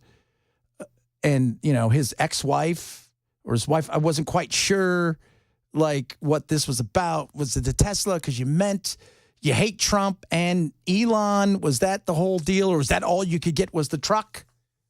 I don't know. The whole thing is a mystery and will probably remain so. Because apparently in Vegas, everything remains a mystery in Las Vegas. The real ID. You don't know what the real ID is? It's coming, kids. Before you plan out a 2025 vacation, make sure your driver license or state ID is compliant with an upcoming law. A real ID will become your stamp of approval to board domestic flights. The Real ID law finally takes effect in May of next year after 2 decades of delays. Congress passed the Real ID Act in 2005 to boost nationwide security following the 9/11 terror attacks. But year after year, the government ran into hurdles to enforce the mandate. The most recent setback coming as a result of the COVID-19 pandemic. Oh, it's always COVID. The COVID-19 pandemic stopped the Real ID. One of the things that stopped the Real ID is no motor vehicle departments across the country are prepared for it, which shows you a lot of things. First and foremost, how far behind the times they are because they don't have the equipment to do the stuff that needs to be done for this. But I'm never even sure what the hell the Real ID is supposed to. Is it supposed to be kind of a passport? No, it's just an extra level of security that because they've done background checks on you, you're supposed to turn in 2 pieces of ID, government issued ID, and then they come back and go, oh, those are legit. We'll give you a star on your license. You can now get on a plane like a real human being. Yeah, but I think you're also supposed to be able to go to you don't have to take your passport to certain countries, if I'm correct. That could be true. That wouldn't surprise me at all. There's got to be some reciprocal. I mean, you don't need a passport to get into Canada. I don't know if you do. I think you do now. Do you? I think you do. Well, nobody wants to go to Canada anymore. Well, Canadians, top hats of America. The new law requires every state to verify the identity of anyone 18 years and older through their social security number, legal name, date of birth, and proof of address before issuing an ID or driver license. Essentially, the new cards are enhanced versions of the typical state-issued driver license or ID. A gold, white, or black star signifies an individual meets the federal security credential set by the Real ID Act. Ooh, what's the difference in the stars? That's an interesting thing. So you can get a gold one? We do want a gold one? We want a black one? Is that like getting one of those Black American Express cards? That's probably just saved for, they probably save those for the important people. No. Like if you're a congressman or a senator, you get the black star, and then they know they can't mess with you, and you get somebody's first class seat if you've only booked coach. That's the way we call works. that the Sheila Jackson Lee process. Oh, that is, yeah, because you know her. She's spectacular. Real IDs are considered optional. You can still receive a standard license or ID. Instead of a star, it will note federal limits apply, meaning there's restrictions for specific activities. This matters most for frequent flyers. Real ID is what the TSA will now use at security checkpoints as a screening tool before you board a flight. The Department of Homeland Security says without a real ID, travelers will need a passport or a military ID to fly within the U.S. A real ID is not required to drive a car or to vote. You can still use a standard driver license or ID. Or just no ID whatsoever. You can also do that. So you do need a passport to go to Canada, is what they're saying. Okay, so we're not going to Canada. So we're not taking the show to Canada. So I just want to let you guys know that is not happening. Belle and I we had our baggage pack. We were on our way to Canada because Trump was sending us there because we were negotiating the surrender of Canada. And yeah, but I you know what? We don't need to go up there. We'll just have Trump summon Trudeau, and we'll have a conversation with him when he does that. Like Xerxes from the 300. That's what he did. If I were Trudeau, I would be so embarrassed because Trump basically said, hop a plane, get down here. And he went, yes, sir. Yes, sir, eh? I'll be there in a second there, eh? You know, be there right there. You know what I mean, eh? Here I come. Oh, I'm coming right now, eh? Fantastic. New Year's over. Did you guys go out? Did you do anything? Hell no, I didn't go anywhere. No, I didn't either. What'd you do? Just stay home, watch TV? We stayed home, watched TV. The kids, we got some like party favors and stuff, you know, that kind of things. And the kids, all of us stayed up past midnight, which I was surprised. Did you watch the ball drop? Not this time? Not this time, What? but the kids went up to watch the fireworks. They went up to the roof. The fireworks were awesome. I did not watch the fireworks. I think I was asleep at 10:30. Oh, you stayed up that late, huh? Yeah. Man, you get old. I just tried to tell. I was always like that, though. I didn't really care. But when you get old, it's one of those things where New Year's just ain't a party anymore. No, it ain't a party. 200,000. I couldn't even. What was it like? I didn't, the news yesterday because everything was big. I mean, I saw some of the stuff going on downtown and the party. Was there 200,000 people? Is that what we got? Ken, did you hear a story about that? Ken's not there. He's eating spaghetti. He's looking. Was there did you get a list of how many people were at the New Year's Eve party? The city thing? Was there 250,000? I can't hear him. He doesn't know. Talk on the air. You got a microphone. Sorry, boys. I'm a little busy. Oh, for God's sake. Doing what? Doing what? I've seen estimates of 220,000. Oh, it's good. It was sold out. But sold out. Yeah. It was free, but still. But that's what you were saying they were expecting they only had one yesterday, ticket right? left. But it was basically big or bigger than they were expecting, right? Yes. Okay. Yeah. Without a hitch, too. No bad things happen, which is phenomenal. Yeah, one thing that I've seen Nashville do, and I don't know if they did it this time around, but what Metro Police will do is they'll park dump trucks. Yeah. In front of intersections, and I mean, nothing is getting by those dump trucks. Yeah, there was a super texter that wrote in and said they were doing that up in Gatlinburg too. Yeah. What? Good God! I mean, it's a weird world that you have to think about. Stuff like that. It's like, all right, here's the deal. Now we have to plan for the people that are evil who want to ruin everybody's night by killing them. Let's put dump trucks up. Do you remember? Was it Richard Jewell? Yes. Richard Jewell it was such a shock that somebody might have left a bomb in the Olympic Village. Richard Jewell, who turned out to be innocent, was harassed by the federal government for years before they admitted that, yes, he just found the backpack. He didn't leave it there. And now this kind of thing is like, oh, yeah, that happens all the time. There's a movie out about that right now. Yeah. It came out last year, right? Like where they thought he wanted to be the hero and set something up. And it really was what was that guy's name? He bombed abortion clinics and he hid in the woods for several years. I can't remember his name. But that's who it was. But this poor guy, and he said, you know what? Nobody's ever going to want to come forward again because of the way you treated me. Yeah, exactly. The guy came in. He did his best to get make the authorities aware of a situation, and then suddenly he's the prime suspect. Yeah, because they thought he had like a complex where he needed to be a hero. And I'm not saying that you don't investigate the guy, but come on, how many years did it take them to admit he had nothing to do with it? Well, I mean, they ruined his life. I mean, they and smiled while they did it. Yeah, they smiled. Yeah, they ruined his life, and they ruined his life to the point where like he had nothing. Or this guy wasn't treated as a hero, And now that he's gone, I mean, he's got a movie about him. But at that point in time, again, the guy he was a rent-a-cop. He was Paul Blart, and they ruined his life. Paul Blart got treated better. Speaking of Paul Blart, you probably want to lose some weight. How do you do it?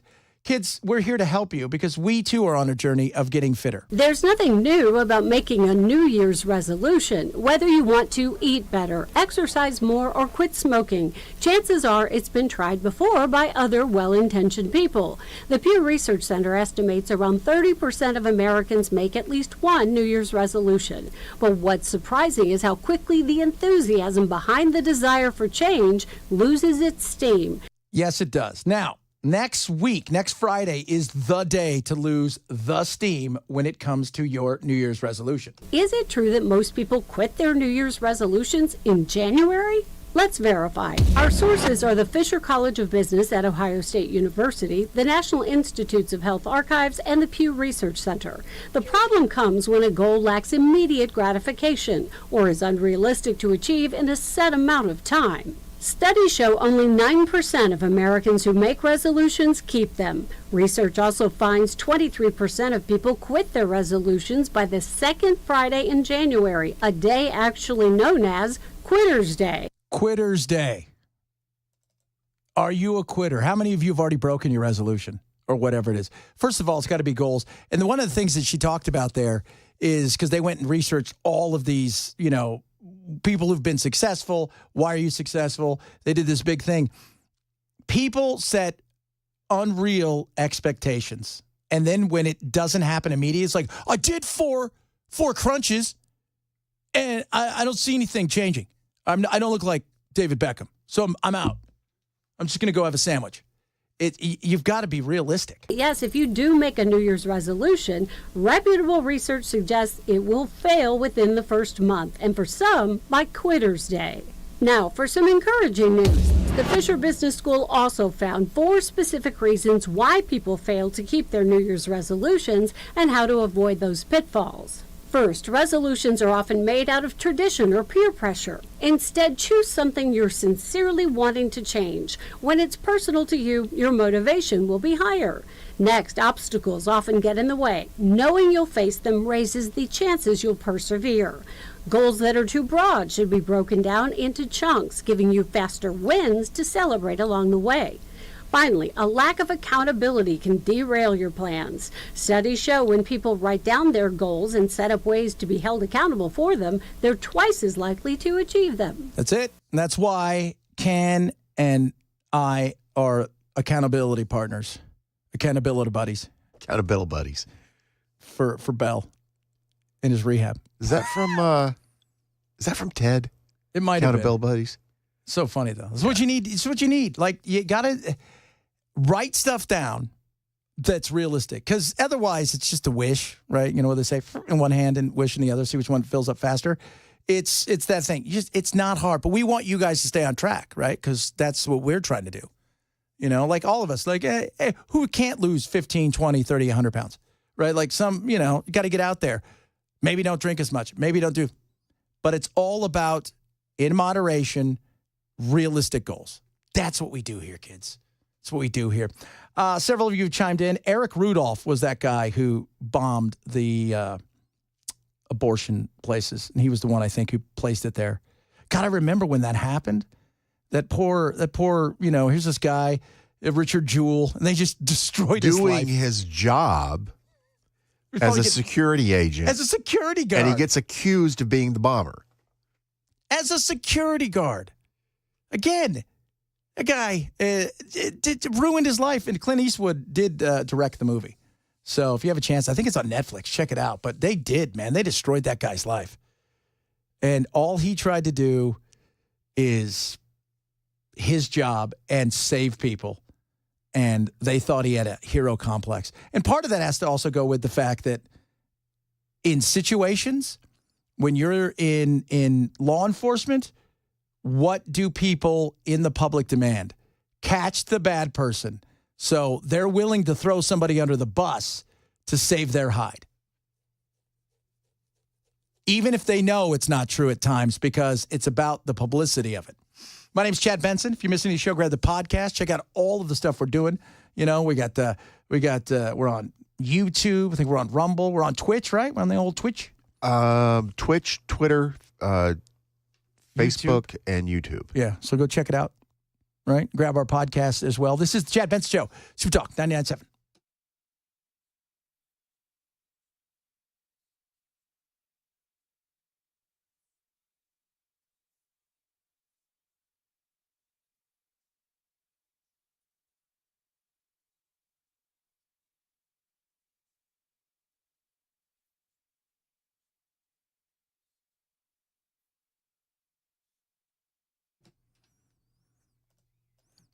Best earbuds around. If you want quality sound, right? It's 2025. We're just talking about, getting out there, working out, moving. And you're like, man, I could use a set of earbuds. This is what it's all about. They're called the Everyday Earbuds from Raycons. The fit incredible. They give you 6 soft gel tips so you get the perfect. It's almost like I always tell everybody, it's like, snapping on a Lego, right? So, and you don't feel it. You can leave them in your ears for a long time. That's why they're called the everyday earbuds.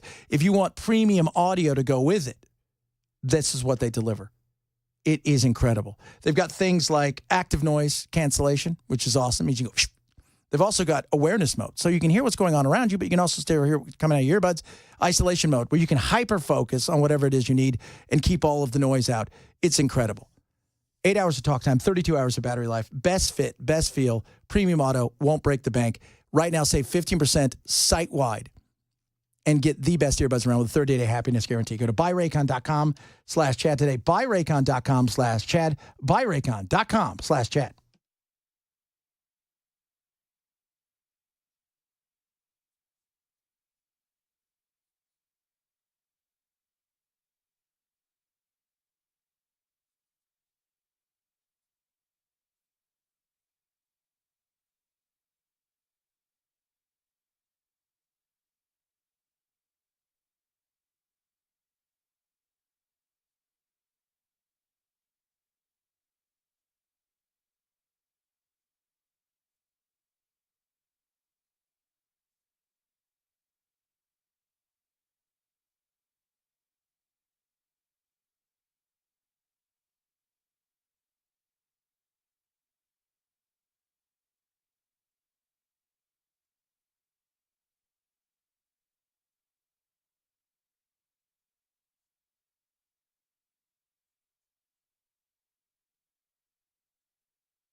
New Orleans terrorist attack update. Las Vegas Cybertruck bombing update. Tennessee lawmaker wants to amend a state law requiring cops to report a person's immigration status. Flu filling up Tennessee hospital beds. All this and more at 2 on Super Talk 99.7 WTN.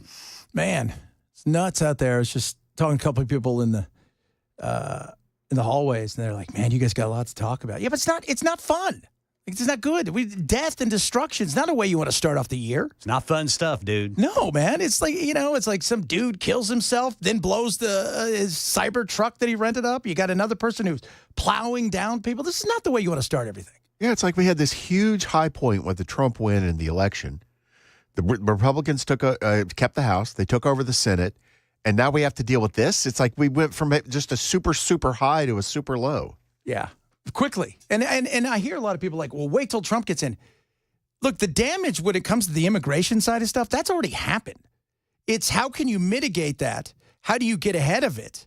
And the fact that they're meeting at the White House today with the national, all of the national security folks are meeting there. CIA, everybody you could think of, national and international, because the world is changing. They see the upheaval. You've got places like Syria that is a hornet's nest ready to explode. You've got, and by the way, Syria was already a hot mess But now you have all of these people who want to run this place. And you've got, if you are a terrorist, it's a vacation, right? You can go there and fire your gun in the air, do whatever you want to do, and now decide, hey, we're going to set up a camp here, and then we're going to start sending people out. You've got the rise again of ISIS sticking their ugly head up. And then you've got Al-Qaeda, which never really went anywhere. But, and then you've got Iran, you've got Gaza. Today, I'm reading a few articles saying Hamas is starting to gain strength again. I mean, this is, it's an ugly situation, and unfortunately, it's going to get uglier. And, I mean, the frustration level, if you're Trump and you're stepping into this situation, you handed him a secure border, and he gave back to you a turd sandwich. Just nothing. No border. Just basically poor guys and gals on the border who are just ticket takers, like at a fair. Come on in. That's it. And now we've got God knows how much. It was more important to the Biden administration to get potential voters across the border and into the states that they needed them than it was for him to secure the border from terrorism. That's their preference. Give us the votes. We don't care about the terrorists. Yeah. Well, you should. Because if you're not paying attention of what's going on around the globe, the snapshot of Berlin, London, Manchester, Antwerp, Paris, Stockholm. If you're not paying attention, Copenhagen, it is ugly, and it's getting uglier. And this allowing groups of people to come here in mass, not really knowing who they are, but the compassion. We bring with us compassion, and we care, and all. That is, it's hooey. At some point in time, you go, no, because it is not compatible with the West. It isn't. This isn't Islamophobia. It's reality. It's not compatible with the West. Your belief system in the radical jihadis, this isn't compatible with anything that the West does. It isn't. It's not compatible with LGBTQ+. It's not compatible with the feminism and women's rights. It's not compatible with any of it. It's just not compatible. They want to live like it's the 6th century. And they want all of us to do what? Die? Well, some do. Right? And for some, it's a gang. I think we often get caught up in the radicalism of it. And we're going to talk a bit about that next hour, which is how much of it is really about radical Islam Sharia law and how much of it is more about being an organized gang. Because I think that gets left out in a lot of this. And all you have to do is look at Hamas and realize that, hey, there's a lot more to it than just, oh, it's about, we don't like the Jews or we don't like this and religion. It's a lot more than that. A lot of stuff still to get to. Next hour, have some fun as well. If you're missing the show, as Bell would like to say, shame on you. Grab the podcast. Shame! You can text the program as well. It's Chad Benson Show. Super Talk 99.7.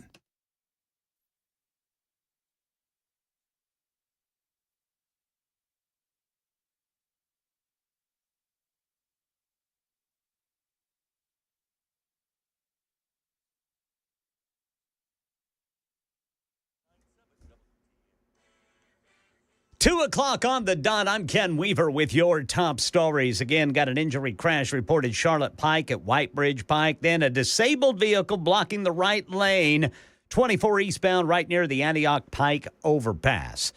Tracking what could be another Arctic blast for Middle Tennessee. Got that during the full forecast in 5 minutes. Right now, the suspect in New Orleans is believed to have acted alone in that terrorist attack, plowing a truck into people, killing 14 before police killed him. FBI Deputy Assistant Director of Counterterrorism Christopher Reyes says it's based on part of their reviews of phones, laptops, social media, and interviews with those who knew him. 3 phones linked to Jabar have been recovered, and digital media exploitation is a priority to see what is on the devices and determine if there are any other potential leads. Shamu Jabar, the suspect, also uploaded 5 videos to social media before the attack where the FBI says he discussed another possible plan. Meanwhile, authorities say they have not found a link to the Cybertruck bombing at Trump International Hotel in Vegas. We do feel like we have the subject identified, and at this time, there is no information about additional subjects that the FBI is tracking on. That subject, Matthew Livelsberger, a U.S. Army Special Forces member on approved leave at the time he died, rented the Cybertruck saying he was going camping in the Grand Canyon, which may explain why he had gas canisters in the truck. Sources say it is now believed that his badly burned body in the truck, that is the link to the gasoline. Here in Nashville, Metro Police reviewing what happened in New Orleans to determine if there are any changes they need to make to prevent that here. Also in Tennessee, school resource officers will not be required to report a student's immigration status under a bill filed by Chattanooga Republican State Senator Todd Gardenhire. He tells News 2. Almost everybody in the Senate knows where my heart is on the issue of children. And I think it can be done. And if it doesn't, I'll come back next year and do the same thing. Says he doesn't want to punish children. Gardenhire's bill also amends the law to require police notify federal agencies of a person's immigration status only if they're arrested for a crime. And we've learned that the driver of a Nissan Versa has died following this morning's single vehicle crash on Highway 100. The preliminary investigation showing the 78-year-old man was going northeast when he likely suffered from a medical event based on evidence at the scene and veered off the roadway near Old Hickory Boulevard before crashing head-on into a tree. He died at the scene. Efforts are underway to notify his family. Tennessee among states which the CDC says respiratory illness is very high. Hospitals not anticipating it this late in the season. We're talking about cold, flu, and RSV. Associate Professor of Pediatrics and Pediatrics Emergency Physician at Monroe Carroll Junior Children's Hospital, Dr. Marla Levine, telling News 2 they've been slammed. We went from one day where we had kind of a regular volume in the emergency department to a really, really high increase in volume. Another doctor telling News 2 the rate of people getting sick with respiratory illness will probably stay high for another week before there is a decline. That's the latest news. Weather's next. I'm Ken Weaver, WTN News.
I don't think he's as radical as people think.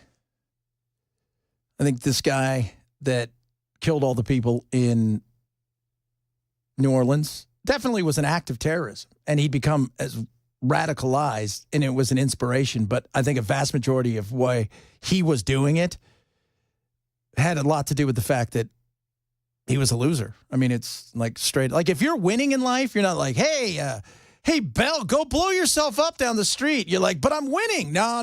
You're like, oh, yeah, I'll do it. Yeah, I'm going to have to pass on that. Yeah. If you're winning at life, you're not blowing yourself. You're like, I got a great family. I'm making money. I got a house. I'm not blowing myself up. But this guy had lost it all.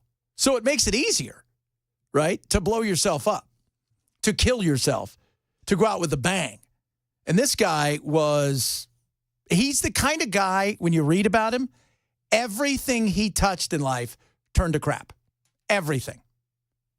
Like he failed at everything. And he had lost his daughters because he'd become erratic and he was basically bankrupt. He's living in a basically squalor in Houston in a rented mobile home. And there were sheep and goats apparently everywhere. It's like, you're not going, that's a winning thing. Like, you're not.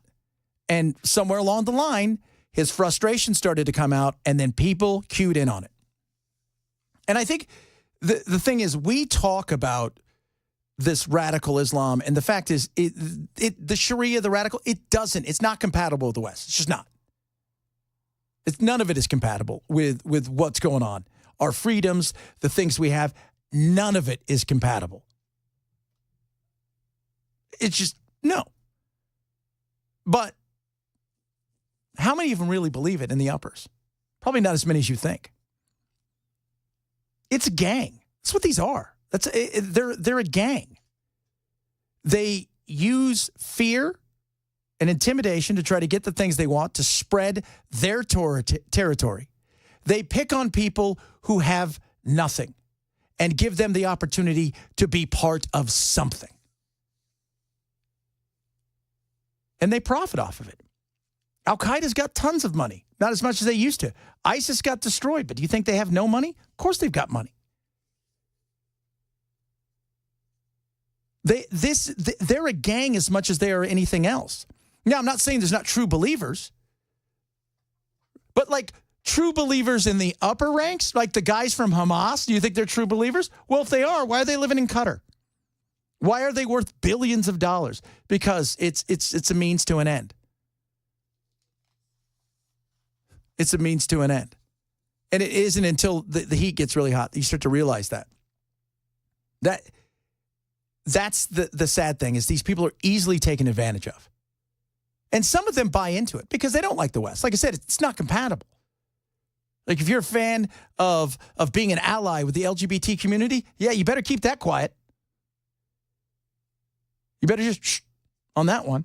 If you want to fly that rainbow flag, I think about it again, right? If they're around. How about if you're a feminist and you believe you should be able to do things like read? You fly that LGBTQ flag over there, and you're going to be flying off a roof. You're going to see a rainbow.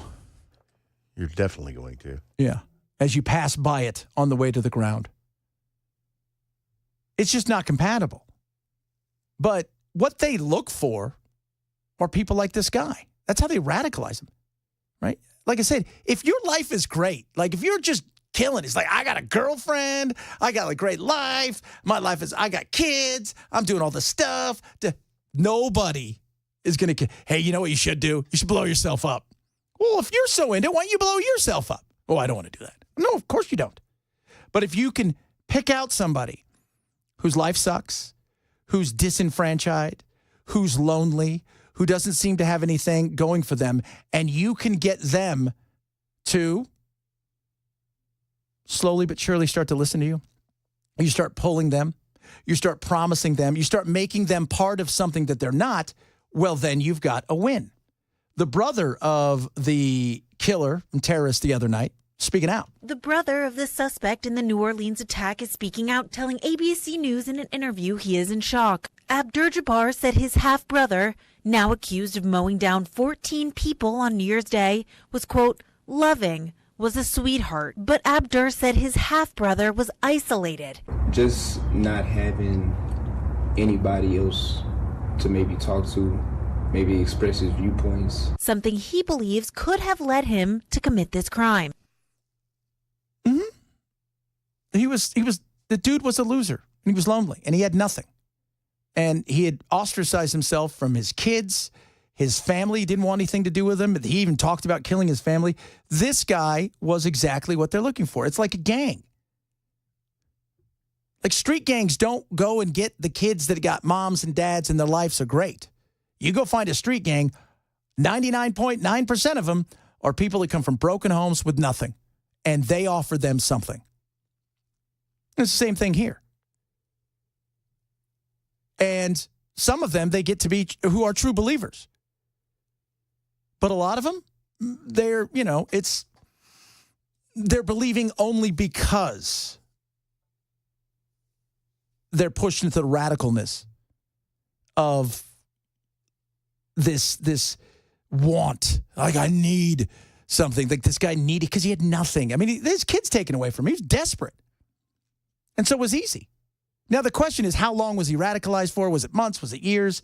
That's the conversation that is going to be had for the next couple days. And God willing, nothing else happens. But my fear is more is going to happen.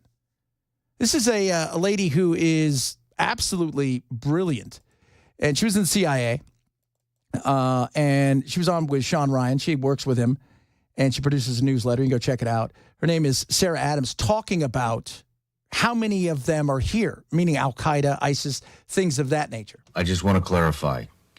You are 100% certain that there are 1,000 plus Al-Qaeda trained fighters within the United States borders? Well, Al-Qaeda says they trained and deployed 1,000 for this attack. First off, I think there's more than 1,000 Al-Qaeda members in the United States. But for the Homeland attack, that number is based on what Al-Qaeda is saying, so they could exaggerate it. However, they did have about 1,400 in the Hamas attack, so the number is not off from what they did in the first round of attacks. That's frightening. And, I mean, just the law of averages. And how many of them are going to do something, I don't know, because I'm sure there are people that have come here that were hell-bent on destroying America and American culture and getting even and whatnot. Then they got here and they're like, I really like baseball. Girls without veils are kind of hot. You know, it's like, maybe that happens. But now is, how many are here that are really ready to do something? That's the thing. So Sean asked her point blank, something going to happen this year. How certain are you think we'll see something in 2025? I'm certain we'll either have embassy attacks in 2025 or the Homeland attack, or both. Ugh. And the both is scary. But I think we're seeing what's going on in Europe, and I think they're ripe right now for something big. And I don't know if it's London. I don't know if it is maybe, I think Germany or London are probably, England. I don't know about Manchester, but I feel like London, maybe Berlin are really ripe for something big over there. But she starts talking then about, okay, so what should we expect? Because we're, up until 9/11, let's be real, we're pretty isolated. We weren't having bombings every day. We weren't, worried about somebody walking on a bus and blowing themselves up. We didn't have that fear that became a reality after 9/11. But since then, we've kind of gotten back to our normal lives without any fear. And then they've focused on, it's all about homegrown terrorists. And this lady over here is pro-life, so we should check her out. This person went over here and bitched at a school board, so we should check them out. And we've somewhere along the line through our open borders have just kind of forgotten about that. And we are kind of still unscathed. We have not had a man walk up to a building with a suicide vest on the United States. Americans don't understand this. Al-Qaeda knows this, right? So this is new and innovative, especially now. You don't have to walk upside of the building. You can walk in the building because of the advancement of the vest. One of the things she talked about is the vests nowadays are mostly undetectable to bomb-sniffing dogs. So having a bomb-sniffing dog wandering around and smelling isn't going to have the same effect it would have just a couple of years ago. This is when it gets scary. The other thing is, in the United States, we haven't had Fideian attackers. So the concept is the terrorist fights to the death. So he's not exactly a suicide bomber, but he will fight till either all of us are dead or all of his people are dead. We think it's going to be a swarming attack, right? Multiple different attacks at one time across multiple cities. We think there will be suicide bombers just because some of the attackers went through suicide bomber training and they have these vests. And then we think there's these Fideian attackers who will carry on until they're killed. Just rephrase that. So these guys are trained and they are going to fight until they're killed. And this is where it gets scary. What's the word she's using? Fideian? Fidei. What's that mean? Basically, I think, I don't know. It's the type of... It's a type of warrior that is... Or Gotcha. is the way they look at it. Is this the person that is going to... Think of it as a kamikaze on the ground. Oh, okay, that makes sense. You're not there to get caught. You're there to fight to the death. Yes, and that matters, right? So I was watching this video, and it was a suicide bombing in Kabul years ago. The bomber blew up, and then everyone starts moving in. The first responders move in, right? And then another guy walks in and blows up. We know this is a tactic. But if Americans don't understand this as a tactic and don't understand these attackers are going to fight to the death, think about that. Battle's going on. The attacker surrenders. He might have the suicide vest. We let our guard down. That man came to die, right? He's going to fight till he dies or you dies. So we can't let our guards down, and they know our weakness. So we have to be very careful that we don't have more people die in these second and third order effects of not knowing their intent. And one of the things she talked about through October 7th, she said Al-Qaeda had a much bigger role in helping, training, and doing things for Hamas, and that in some ways it was a test run for them. And we, and not just us, but the West itself has gotten so caught up in not trying to offend anybody that we've forgotten who we are as a nation. We forgot to tell the truth, and we put ourselves at risk by thinking our kindness will win people over when they're not interested in being friends, right? Like, I look at this as those people that are idiots that get outside and I'm going to pet the bear, right? Like the bear knows I'm a vegan. The bear doesn't care because the bear's not a vegan. Yes. And that's the thing. That's the thing that people don't get. And those people that are marching out there in the streets for Palestine, Queers for Palestine, you're the first to die because you're useful idiots. And they understand that. And they have taken this DEI, this woke wackadoo, and they've spun it around in such a way that our kindness is going to bite us in the ass. Abso-freaking-lutely. Nathan hits it up and says, we've forgotten. I don't think I think people that have lived through it didn't forget, but it's definitely not top of mind anymore when it comes to 9/11 and what happened afterwards. It isn't. And unfortunately, over the last 4 years, we have decided that we're going to live in this world of let's just all be kind and nice to everybody, and we'll bury our heads in the sand and think that the giant wave's not coming towards us when it has been. And then when something happens, what happens then, right? Like, because everybody's all, well, what if it happens on Trump's watch? Oh, I'm sure it's going to, at least an attempt. But that's not because of Trump. That's because of the last 4 years of insanity. And really the last umpteen years of insanity, going back quite a ways.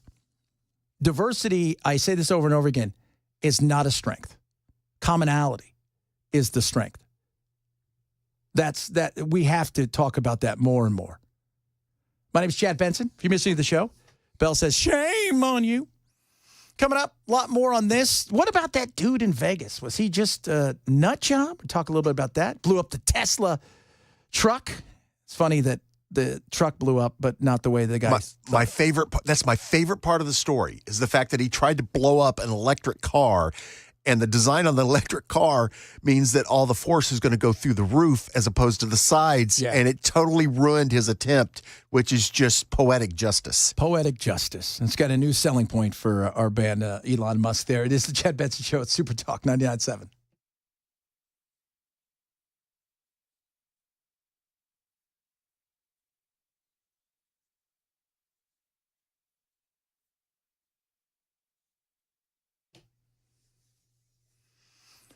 Rough Greens, ruffgreens.com. Go there right now and find out what it's like to give a supplement to your dog that is going to help them in ways you cannot believe. But they also have one for your cat called Meow Greens. And I'll give you a snapshot of what Rough Greens did for our older dog. He's since passed away, but we thought about putting him to sleep about 6 years ago.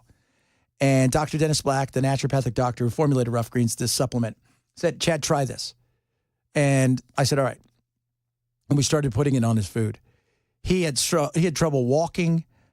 He had trouble, with he was just lethargic. It wasn't working. And we were really getting worried. And it was sad because we'd only had him a couple of years. We adopted him when he was older. We thought he was a little bit younger than he was. But next thing you know, it gets a little bit better. And about 6 years later, he finally passed away. But those last 6 years of his life were his best little 6 years. And his hitch and his giddy up was still there. But the aches and pains were gone. His fur got better. He lived his best life. And we only made one change, and that was Rough Greens. It's got vitamins, minerals, probiotics, omega-3, 6, 9. If you love your animals like I love my animals, try a Jumpstart trial bag for free. It's a $20 value. All they ask you to do is cover the cost of shipping. ruffgreens.com. Use code Chad. Ruffgreens.com. Use code Chad.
All right, kids, MyPillow, made in the United States of America. Buddy Mike Lindell has got the MyPillow, lowest price ever. The classic one, $14.88, the one that started it all. And these are awesome. Little things in life can go a long way. And sleeping, let's be real, you'd like to sleep for quite a long time, get that great rest. So make sure you do it on a MyPillow. The classic MyPillow is at the lowest price ever, $14.88. But on top of that, they got deep discounts on everything you can think of. Mattress topper, which is, to me, the greatest thing out there. Pet beds, which we got all of our pets. But they've also got towels, and they've got sheets, and they've got these amazing slippers and sandals that are incredible. But the classic MyPillow, and you get different loft levels and size. Maybe you want it fur, maybe you want a little squishy. They've got all of those. Made in the United States of America. You're going to get a 60-day money-back guarantee and a 10-year warranty. The lowest price ever. You take advantage of this right now. Go to mypillow.com/Benson. That's BENSON. Take advantage of the MyPillow Classic 1488 right now. mypillow.com/Benson. mypillow.com/Benson. All right, we're hearing from the half-brother of the New Orleans terrorist attack suspect. We'll tell you what the FBI is telling us about the Cybertruck bombing. Here in Nashville, violent crimes detectives say they've arrested a 14-year-old again for driving a stolen car and having a gun. We'll tell you about it at 2:30 on Super Talk 99.7 WTN. God. Where are your parents? Right? That's a good question, Brother Chad. Like, where are your parents? I can guarantee you one of them's not around. Chad. No, that's reality. Yeah. You want to see the greatest advertisement for fathers being in the home? Go to a prison. Because 99% of them didn't have a father in the home. And if they did, it was sporadic at best. There was that study that came out last year that and this is not a knock on women. Everybody always thinks it's always a knock on women. Man and woman in the home, chance of your child going to prison, virtually nil. Man only raising the child is the same as man and woman. Mom on her own, through the roof, percentages. And we have poo-pooed fathers. We've just said, we don't need it. And the government got involved and no man in the house. It's nuts. You got a 14-year-old driving around in a car, shooting off a gun. It's crazy. It is. Where is your parents? Tell me. I think it's a curious thing that, and maybe the parents are there and this is just a kid that's gone rogue. That does happen. I'm not saying that stuff can't happen, because it does. But I'm just, throwing it out there that maybe there's no supervision. It wasn't just, I was just sitting at home and I decided to steal a car and shoot a gun. No supervision. Like I said, the greatest advertisement for fathers in the home easily is prisons. Well, we got President Trump coming in office in a couple of weeks. Who's going to secure the border? President Trump created the most secure border of my lifetime. I worked for 6 different presidents, starting with Ronald Reagan. No one had the success President Trump did. Illegal immigration is at a 45-year low. Illegal immigration down 83 to 90%, depending on what time frame. Joe Biden's the first president in the history of this nation who came in office and unsecured the border on purpose. Not mismanagement, not incompetence. They knew exactly what they were doing when they unsecured the border. And you're right, we got over 3,000% increase in people arrested on terrorist watch lists coming across the border. But the most scary thing, the most vital thing, we got over 2 million known gotaways. Border Patrol's arrested people from 180 different countries in the last 4 years. Some of these countries are sponsors of terror. We arrested over 300. How many of that 2 million came from a country sponsoring terror? If people think it's nothing, then you're just missing the law of average. I think terrorists have crossed this border and under Biden. I don't know how many, but someday we're going to find out. And it's going to be a bad day for America. 100% agreed on that. It's going to be. It's not if, but when. It's like, will there be a hurricane in Florida? My assumption is there will be. Will there be a tornado through the middle of the country? Probably. Hence the reason they call it Tornado Alley. You can't have 2 million gotaways come here and not expect some of them to be bad. And the difference between, the Venezuelan gangs or some of these other gangs, the MS-13, Frente Agua, is, for the most part, they're just street gangs. I mean, they're bad, but they're not what these guys are. They're not here to try to destroy America and kill as many as possible. For the most part, they want to terrorize their own and grab turf. But we've allowed it. By we, I mean this government. I mean, we're in for it. And that's the scary thing. My name's Chad Benson. If you're missing the show, Bell says, shame on you. Say it. Say it, Bell. Shame on you. Say it. Shame on you. You should be ashamed. You should have shame for yourself. Shame. Shame. Shame. I just saw Matt. He'll be in here in a little while. He wasn't feeling well the other day. Everybody had. Yeah, a he little bit got of me sniffles. sick. Thanks, Matt. Yeah, because when I got in, you weren't feeling well either. Yeah, I got a cold, and Matt gave it to me. Sure, that's what it is. That's exactly what. Or is it not that? We shall decide here in a little bit. It Woke is. up on his couch with him licking my eyelids. As you do. What a party that is, man. I don't know what you're doing over there. This is Super Talk 99.7.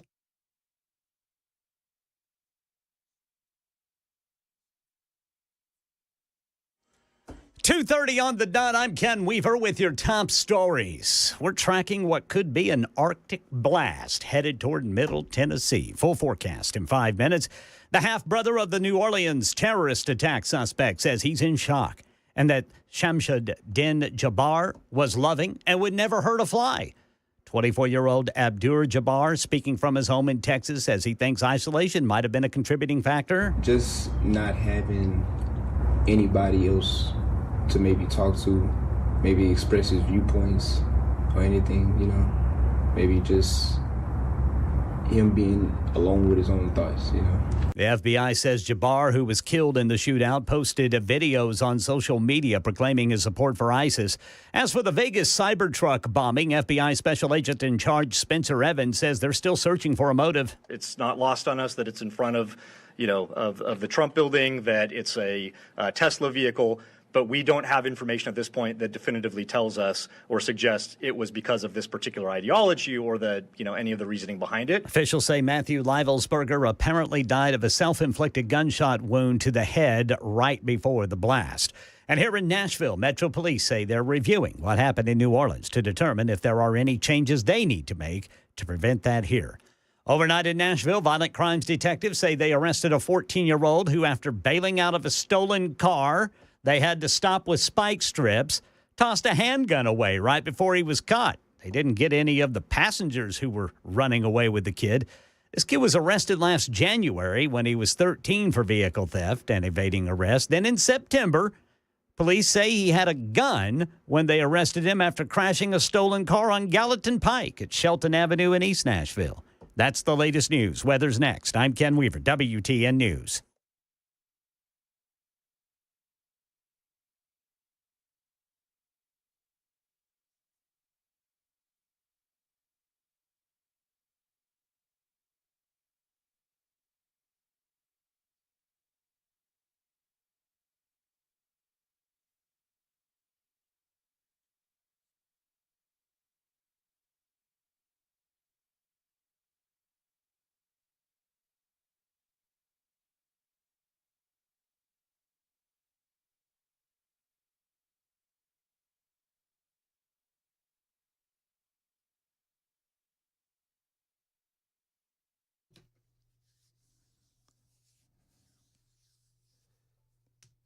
Let me tell you something. Don't let your home be rained upon, if you will. Maybe your home's a little wet. You know why? Call my buddies over at United Structural Systems. They're going to help you with everything from waterproofing, concrete leveling, foundation repair. They've got it all. Over 30,000 satisfied residential customers and growing every day. And at this time of year, the rain, all of the stuff that happens, you're seeing things, that maybe you didn't know was there. Standing water, potentially. Right? Musty odors. Ugh. No, we don't want any of that stuff. You want somebody who's going to come out and do the business right. And that's what United Structural Systems does. Call them today, no matter what your issue is, whether it's your foundation, you've got water, you're just looking around going, I don't know where it's coming from. I don't know why it's here, but we need to figure this out. They'll take care of you. Call 615-488-7855. That's 615-488-7855. Or check them out online at USSTN.com. United Structural Services, keeping homes dry and stable.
All the chaos going on.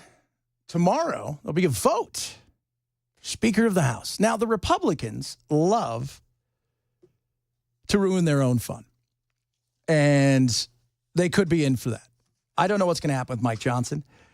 One thing I do know is they don't have a lot of wiggle room in his camp right now. And he recognizes that. It's a numbers game. We have the smallest margin in U.S. history. We'll have a margin of probably 2 votes tomorrow during that, so can only afford to lose 1 or 2. But I think we'll get it done. I really do, Lawrence. I've talked to every single one of those friends and colleagues over the holidays. We'll be talking about process reforms inside the House, and I've encouraged all of them, and I think the reason they're all going to vote yes is this. We're shifting into a brand new paradigm. We have unified government that begins tomorrow. We have the White House, the Senate, and the House, a totally different situation than we dealt with over the last 14 months since I've been Speaker. So we're excited to deliver on the America First agenda. It begins on day 1, and all that begins right here, tomorrow. It does if you get through.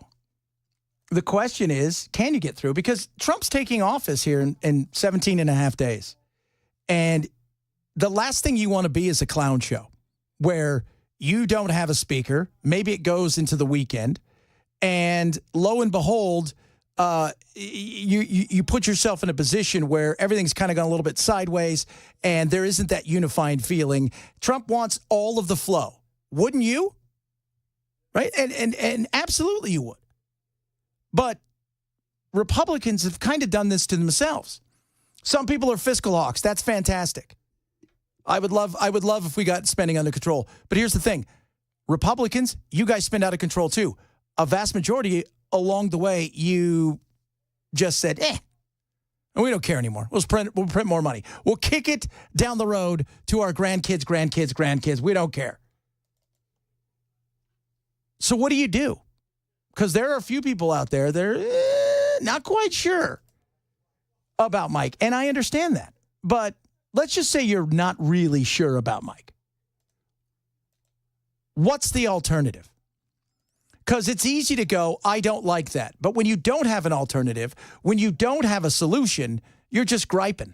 There are other Republicans who are not Tom Massey who have made demands of Johnson, who have said that they're not happy with his leadership, but they haven't gone so far as to say that they're firm no's. And we know that Mike Johnson has made an effort to try to talk to them over the last few days, try to assuage some of their concerns. And I can tell you from sources, one of the things that's working in Mike Johnson's favor right now is that there's not a clear alternative candidate to his candidacy as Speaker. Not a clear alternative. And you're going to run into, I was talking to a couple of people who are on the Hill. One of them is a congressperson, and he and I were chatting, and he said, because I used the analogy kind of like, you're a football team that fires everybody halfway through the season or within the, at the end of the first season, and after a while, nobody wants the job. So then you have to make massive concessions to somebody that then gets in there and you realize, oh, that's not what we wanted, but we've given them all kinds of power now. So what are we to do?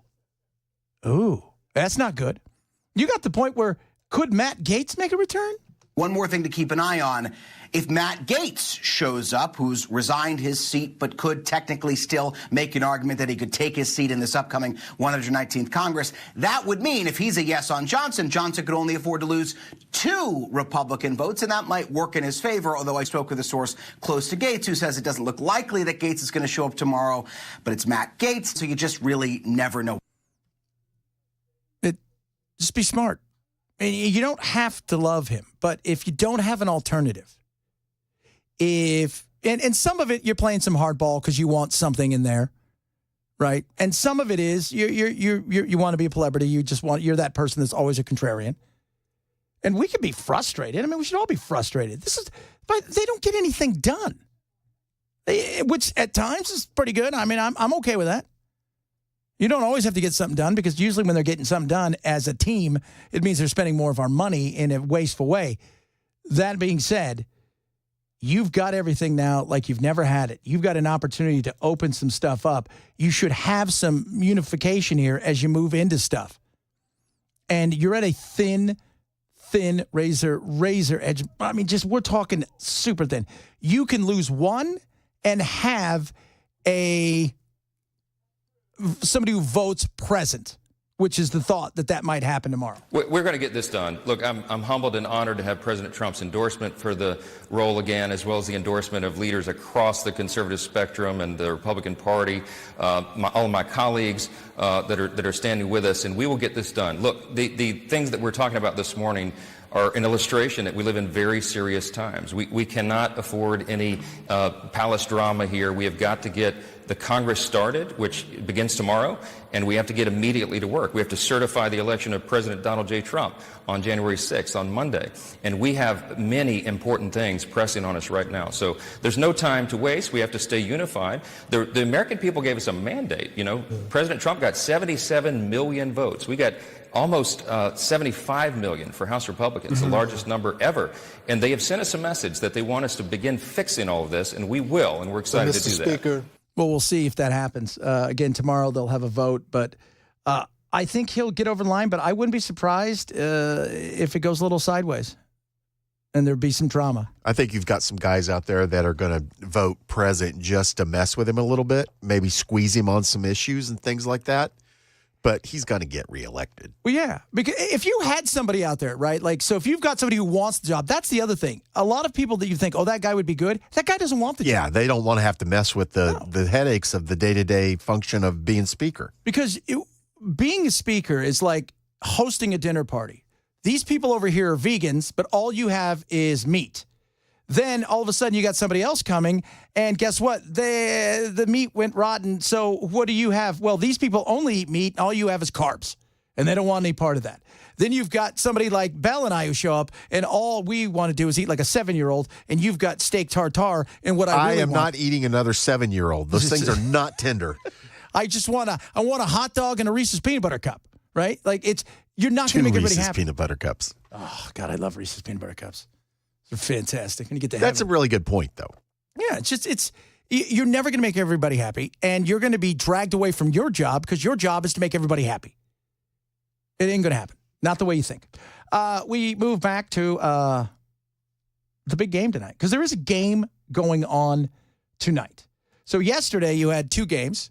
It should have been 3. Sugar Bowl should have been the nightcap of what was a pretty good day of football. The first game was amazing. Arizona State gave everything they could. Eventually, the Horns took them down, and there's a little controversy there. The other game, Oregon got blown out. The Ducks just got wasted, just crushed.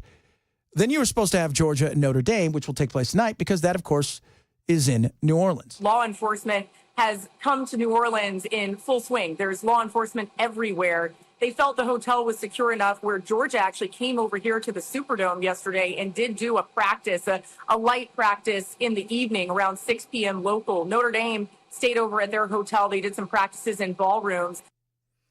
In ballrooms.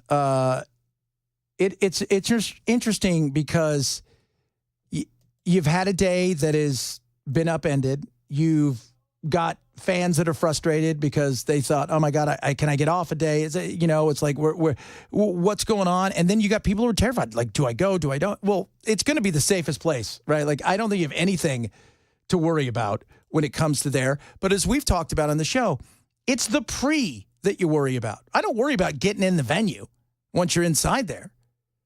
I worry about the other things. The queuing up in line, as they would say, the standing out there. We've talked about this on more than a few occasions about the issues that happened with Taylor Swift. If they could have got in the stadium, great. But the reality is you've got 50, 100,000 people that travel from all over just to participate in certain things like that. And they're doing it on the outside. They're going to listen to the music. They just want to be together. That's a soft target. Inside, man, it's safe. Yesterday, both teams were sequestered at their hotels. Georgia had a shelter in place as soon as they realized what was going on and trying to gather more information. So they didn't allow any of their players, any of their staff, their personnel to leave their hotels. Which is, you think about it, you're 20 years old, 19 years old, 21 years old. You can't leave your hotel. You thought you were going to have a game. You didn't have a game. And now you're like, okay, what's going to happen on the field? And it's just, but everything's been, and if you know anything about athletes, guys, I was like this, sometimes One little thing messes everything up. But tonight's game is going to happen. Where's Matt? What do you think? You think Notre Dame wins tonight? No. Yeah, I don't think so. You know what, though? Like Georgia's quarterback is not their quarterback. I mean, it's not the guy. So I do wonder how that goes. And the other thing is everybody who's not played has lost. So by that, I mean, if you got that first round bye, Arizona, Boise, Oregon, you're not playing right now. Because it's not like the NFL, right? Like the NFL, if you get a bye in the first round, it's a week. Here, I think it was Oregon hadn't played in Boise State for like 3 weeks. So we'll see. We'll see what Matt has to say about that. Georgia. He is a Bulldog. He came in here to talk about the Bulldogs just a minute ago. It's like, what are you doing, man? You know I don't have a college. I don't have a college that I root for because I played soccer instead. FSU would have been it way back in the day when I was a kid.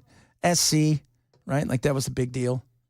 You know, it was cool. Like, especially SC was really cool when Pete Carroll was there and there was no NFL team.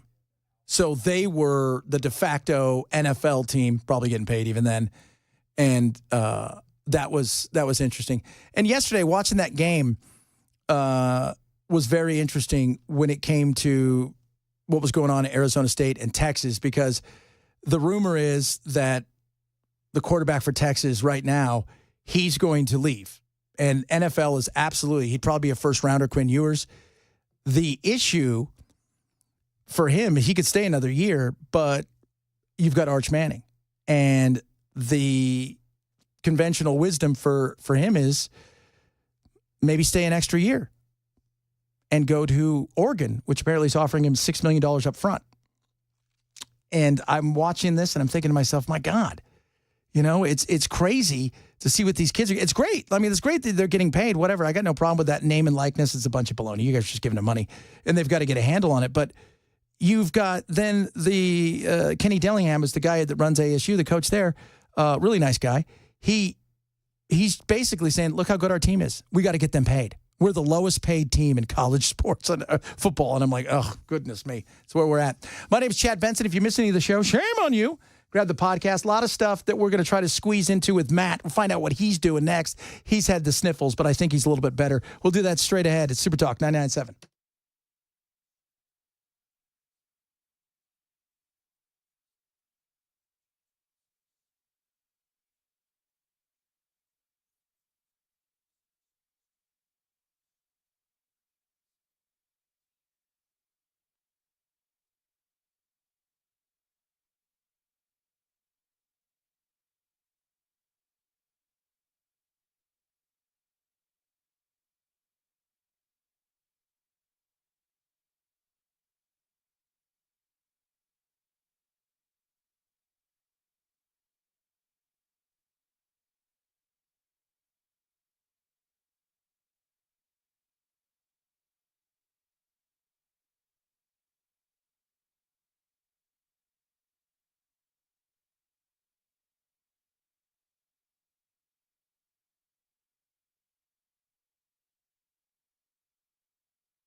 We're back in the program. Good afternoon, everybody. Welcome to Superdog 99.7. My name is Chad Benson, and joining the program today, he's one of the great clay sculptors of all time, Matt Murphy. Hi, Matt. Thanks for having me, Chad. Yes, we have a little problem with that. Matt's only showing half his face. Which way? I'm right in front of it. Which way should I go? To your left. Are you showing the good half of your face? There we go. That's some sexiness right there. Hey, baby. So the game's kicking off a little bit. Big Notre Dame fan. Oh, is there a game? There is. Son of a. He walks in here and goes, why aren't these channels on Why aren't these ESPN? televisions on the appropriate channels? I was fighting last night for the everyman, the hardworking blue-collar fella, gal and guy out there. They work hard. They don't get but a few holidays off. They're ready to watch some wonderful college football. And, yes, the game was delayed, rightly so. Obviously, that was the right call to make in New Orleans, Louisiana. And then today they decide to put it on at 3 o'clock when people are at work instead of prime time. Odd. Well, the teams wanted to do it so that they could get home, apparently. Well, and plus you had a lot of people that probably were, got to get out of town still. Well, there's a lot of people at the airport wearing Georgia and Notre Dame gear, apparently in New Orleans, that were unable to reschedule their flights. People that flew in and out, it's apparently a significant problem. If people drove in, then it's not so much of a problem. I mean, all of this pales, obviously, in comparison to the tragedy of what happened yesterday on Bourbon Street. But we're going to talk about both on the show today, and I commit to the listening audience of Supertalk 99.7 WTN. I will be at minimum 60% focused. That's okay. Well, I try not to lie. I know you're a huge Notre Dame fan. Fighting Irish. Touchdown, Jesus. Easy. Touchdown, Jesus. Easy. I like Rudy. I mean, it was a movie packed full of lies, but I like Rudy. Yeah, I mean, it was packed full of lies, but it's not packed full. A lot of fiction is. It was. They put a little mustard. Well, on it. Here's the deal. No, you're right, and I shouldn't say that. I kid. Rudy, like anything else that is Hollywoodized, they had to do a few things to build dramatic suspense. Yeah. You know who was most upset about the movie, Rudy? Rudy? No, Rudy liked it. I mean, it gave Rudy some direct. Rudy was listless before the movie came out. Wow. And then he became a motivational speaker or whatever. Yeah, that's what they all. And then a preacher, apparently. Dan Devine. Yeah. Dan Devine hated it because Dan Devine said, I always intended to play him. Yeah, they made it seem like it. But they said, well, we have to do this to create tension. And he particularly hated. And it's one of the best scenes in the movie, by the way. Yeah. When the players come in. Give them the jerseys. And say, you're the captain of this football team. Act like it. I believe I am. And they all give him the jerseys. For Rudy, coach, for Rudy. Dan Devine hated it. Said it never happened. It's a lie from the pit of hell. But whatever. It's a lie from the pit of hell. But whatever. That's a lie from the pit of hell, man. But, good movie. Obviously, you're going to talk about the terror attack. I was talking, and I'm going to piss some people off today, but I don't really care. That's welcome to the business we're in. That as much as this was terrorism, this guy was a loser. And he was easily swayed to do something because his life had zero meaning anymore, and he was angry at the world. Well, and a lot of people want to focus on his military career, and I'm going to talk about that a little bit because I understand why we hold our United States military as a group and even, individually. We talk to people in the military and about people who have served in the military as good, upstanding, wholesome human beings. But they're human beings. But they're also human beings. And just like any other group of people, you're going to find bad people in that group. Absolutely. And so, I mean, it should be no surprise that when you have millions and millions and millions of people who have served in the United States military, that some of them go off their rocker. Yeah. That some of them, sadly, succumb to PTSD and other types of mental issues. Some have physical issues due to their service. Others go off their rocker in this way. And so it really should not be a surprise necessarily that we see this it's the law of people. averages. You can't have that many people. And I said, for me, as much as this was about terrorism, this was a guy who lost everything, was living in a trailer with goats and sheep. He had lost his kids. He was essentially bankrupt. He started to be erratic. And in any other situation, he may have just killed himself. But he was easily swayed. If the Hare Krishnas would have got to him first, they may have gone that direction. He was looking for something, and they gave him a purpose because it was just it was low-hanging fruit for them. Well, and wear our jersey when you do it. Well, and this is where you and I might have mild disagreement, but that's okay. that the ISIS group, Radical Islam, is a particular type of organization that accomplishes its goals in very specific ways. So I would argue that the Hare Krishnas aren't going to accomplish their goals by destroying other human beings. No, they're not. But the thing is, this guy was looking for something. He was lonely. He was grasping for something. He felt his life had no meaning. And just like regular gangs or anything else, these guys were easy he was searching, and he went there, and they radicalized him fast because it took no time. Normally, you hear these people, it's over a period of several months or years. Right. According to his brother, this was pretty quick. That's why, I think his ex-wife, because they took the daughters away, said his erratic behavior began about 6-8 weeks ago.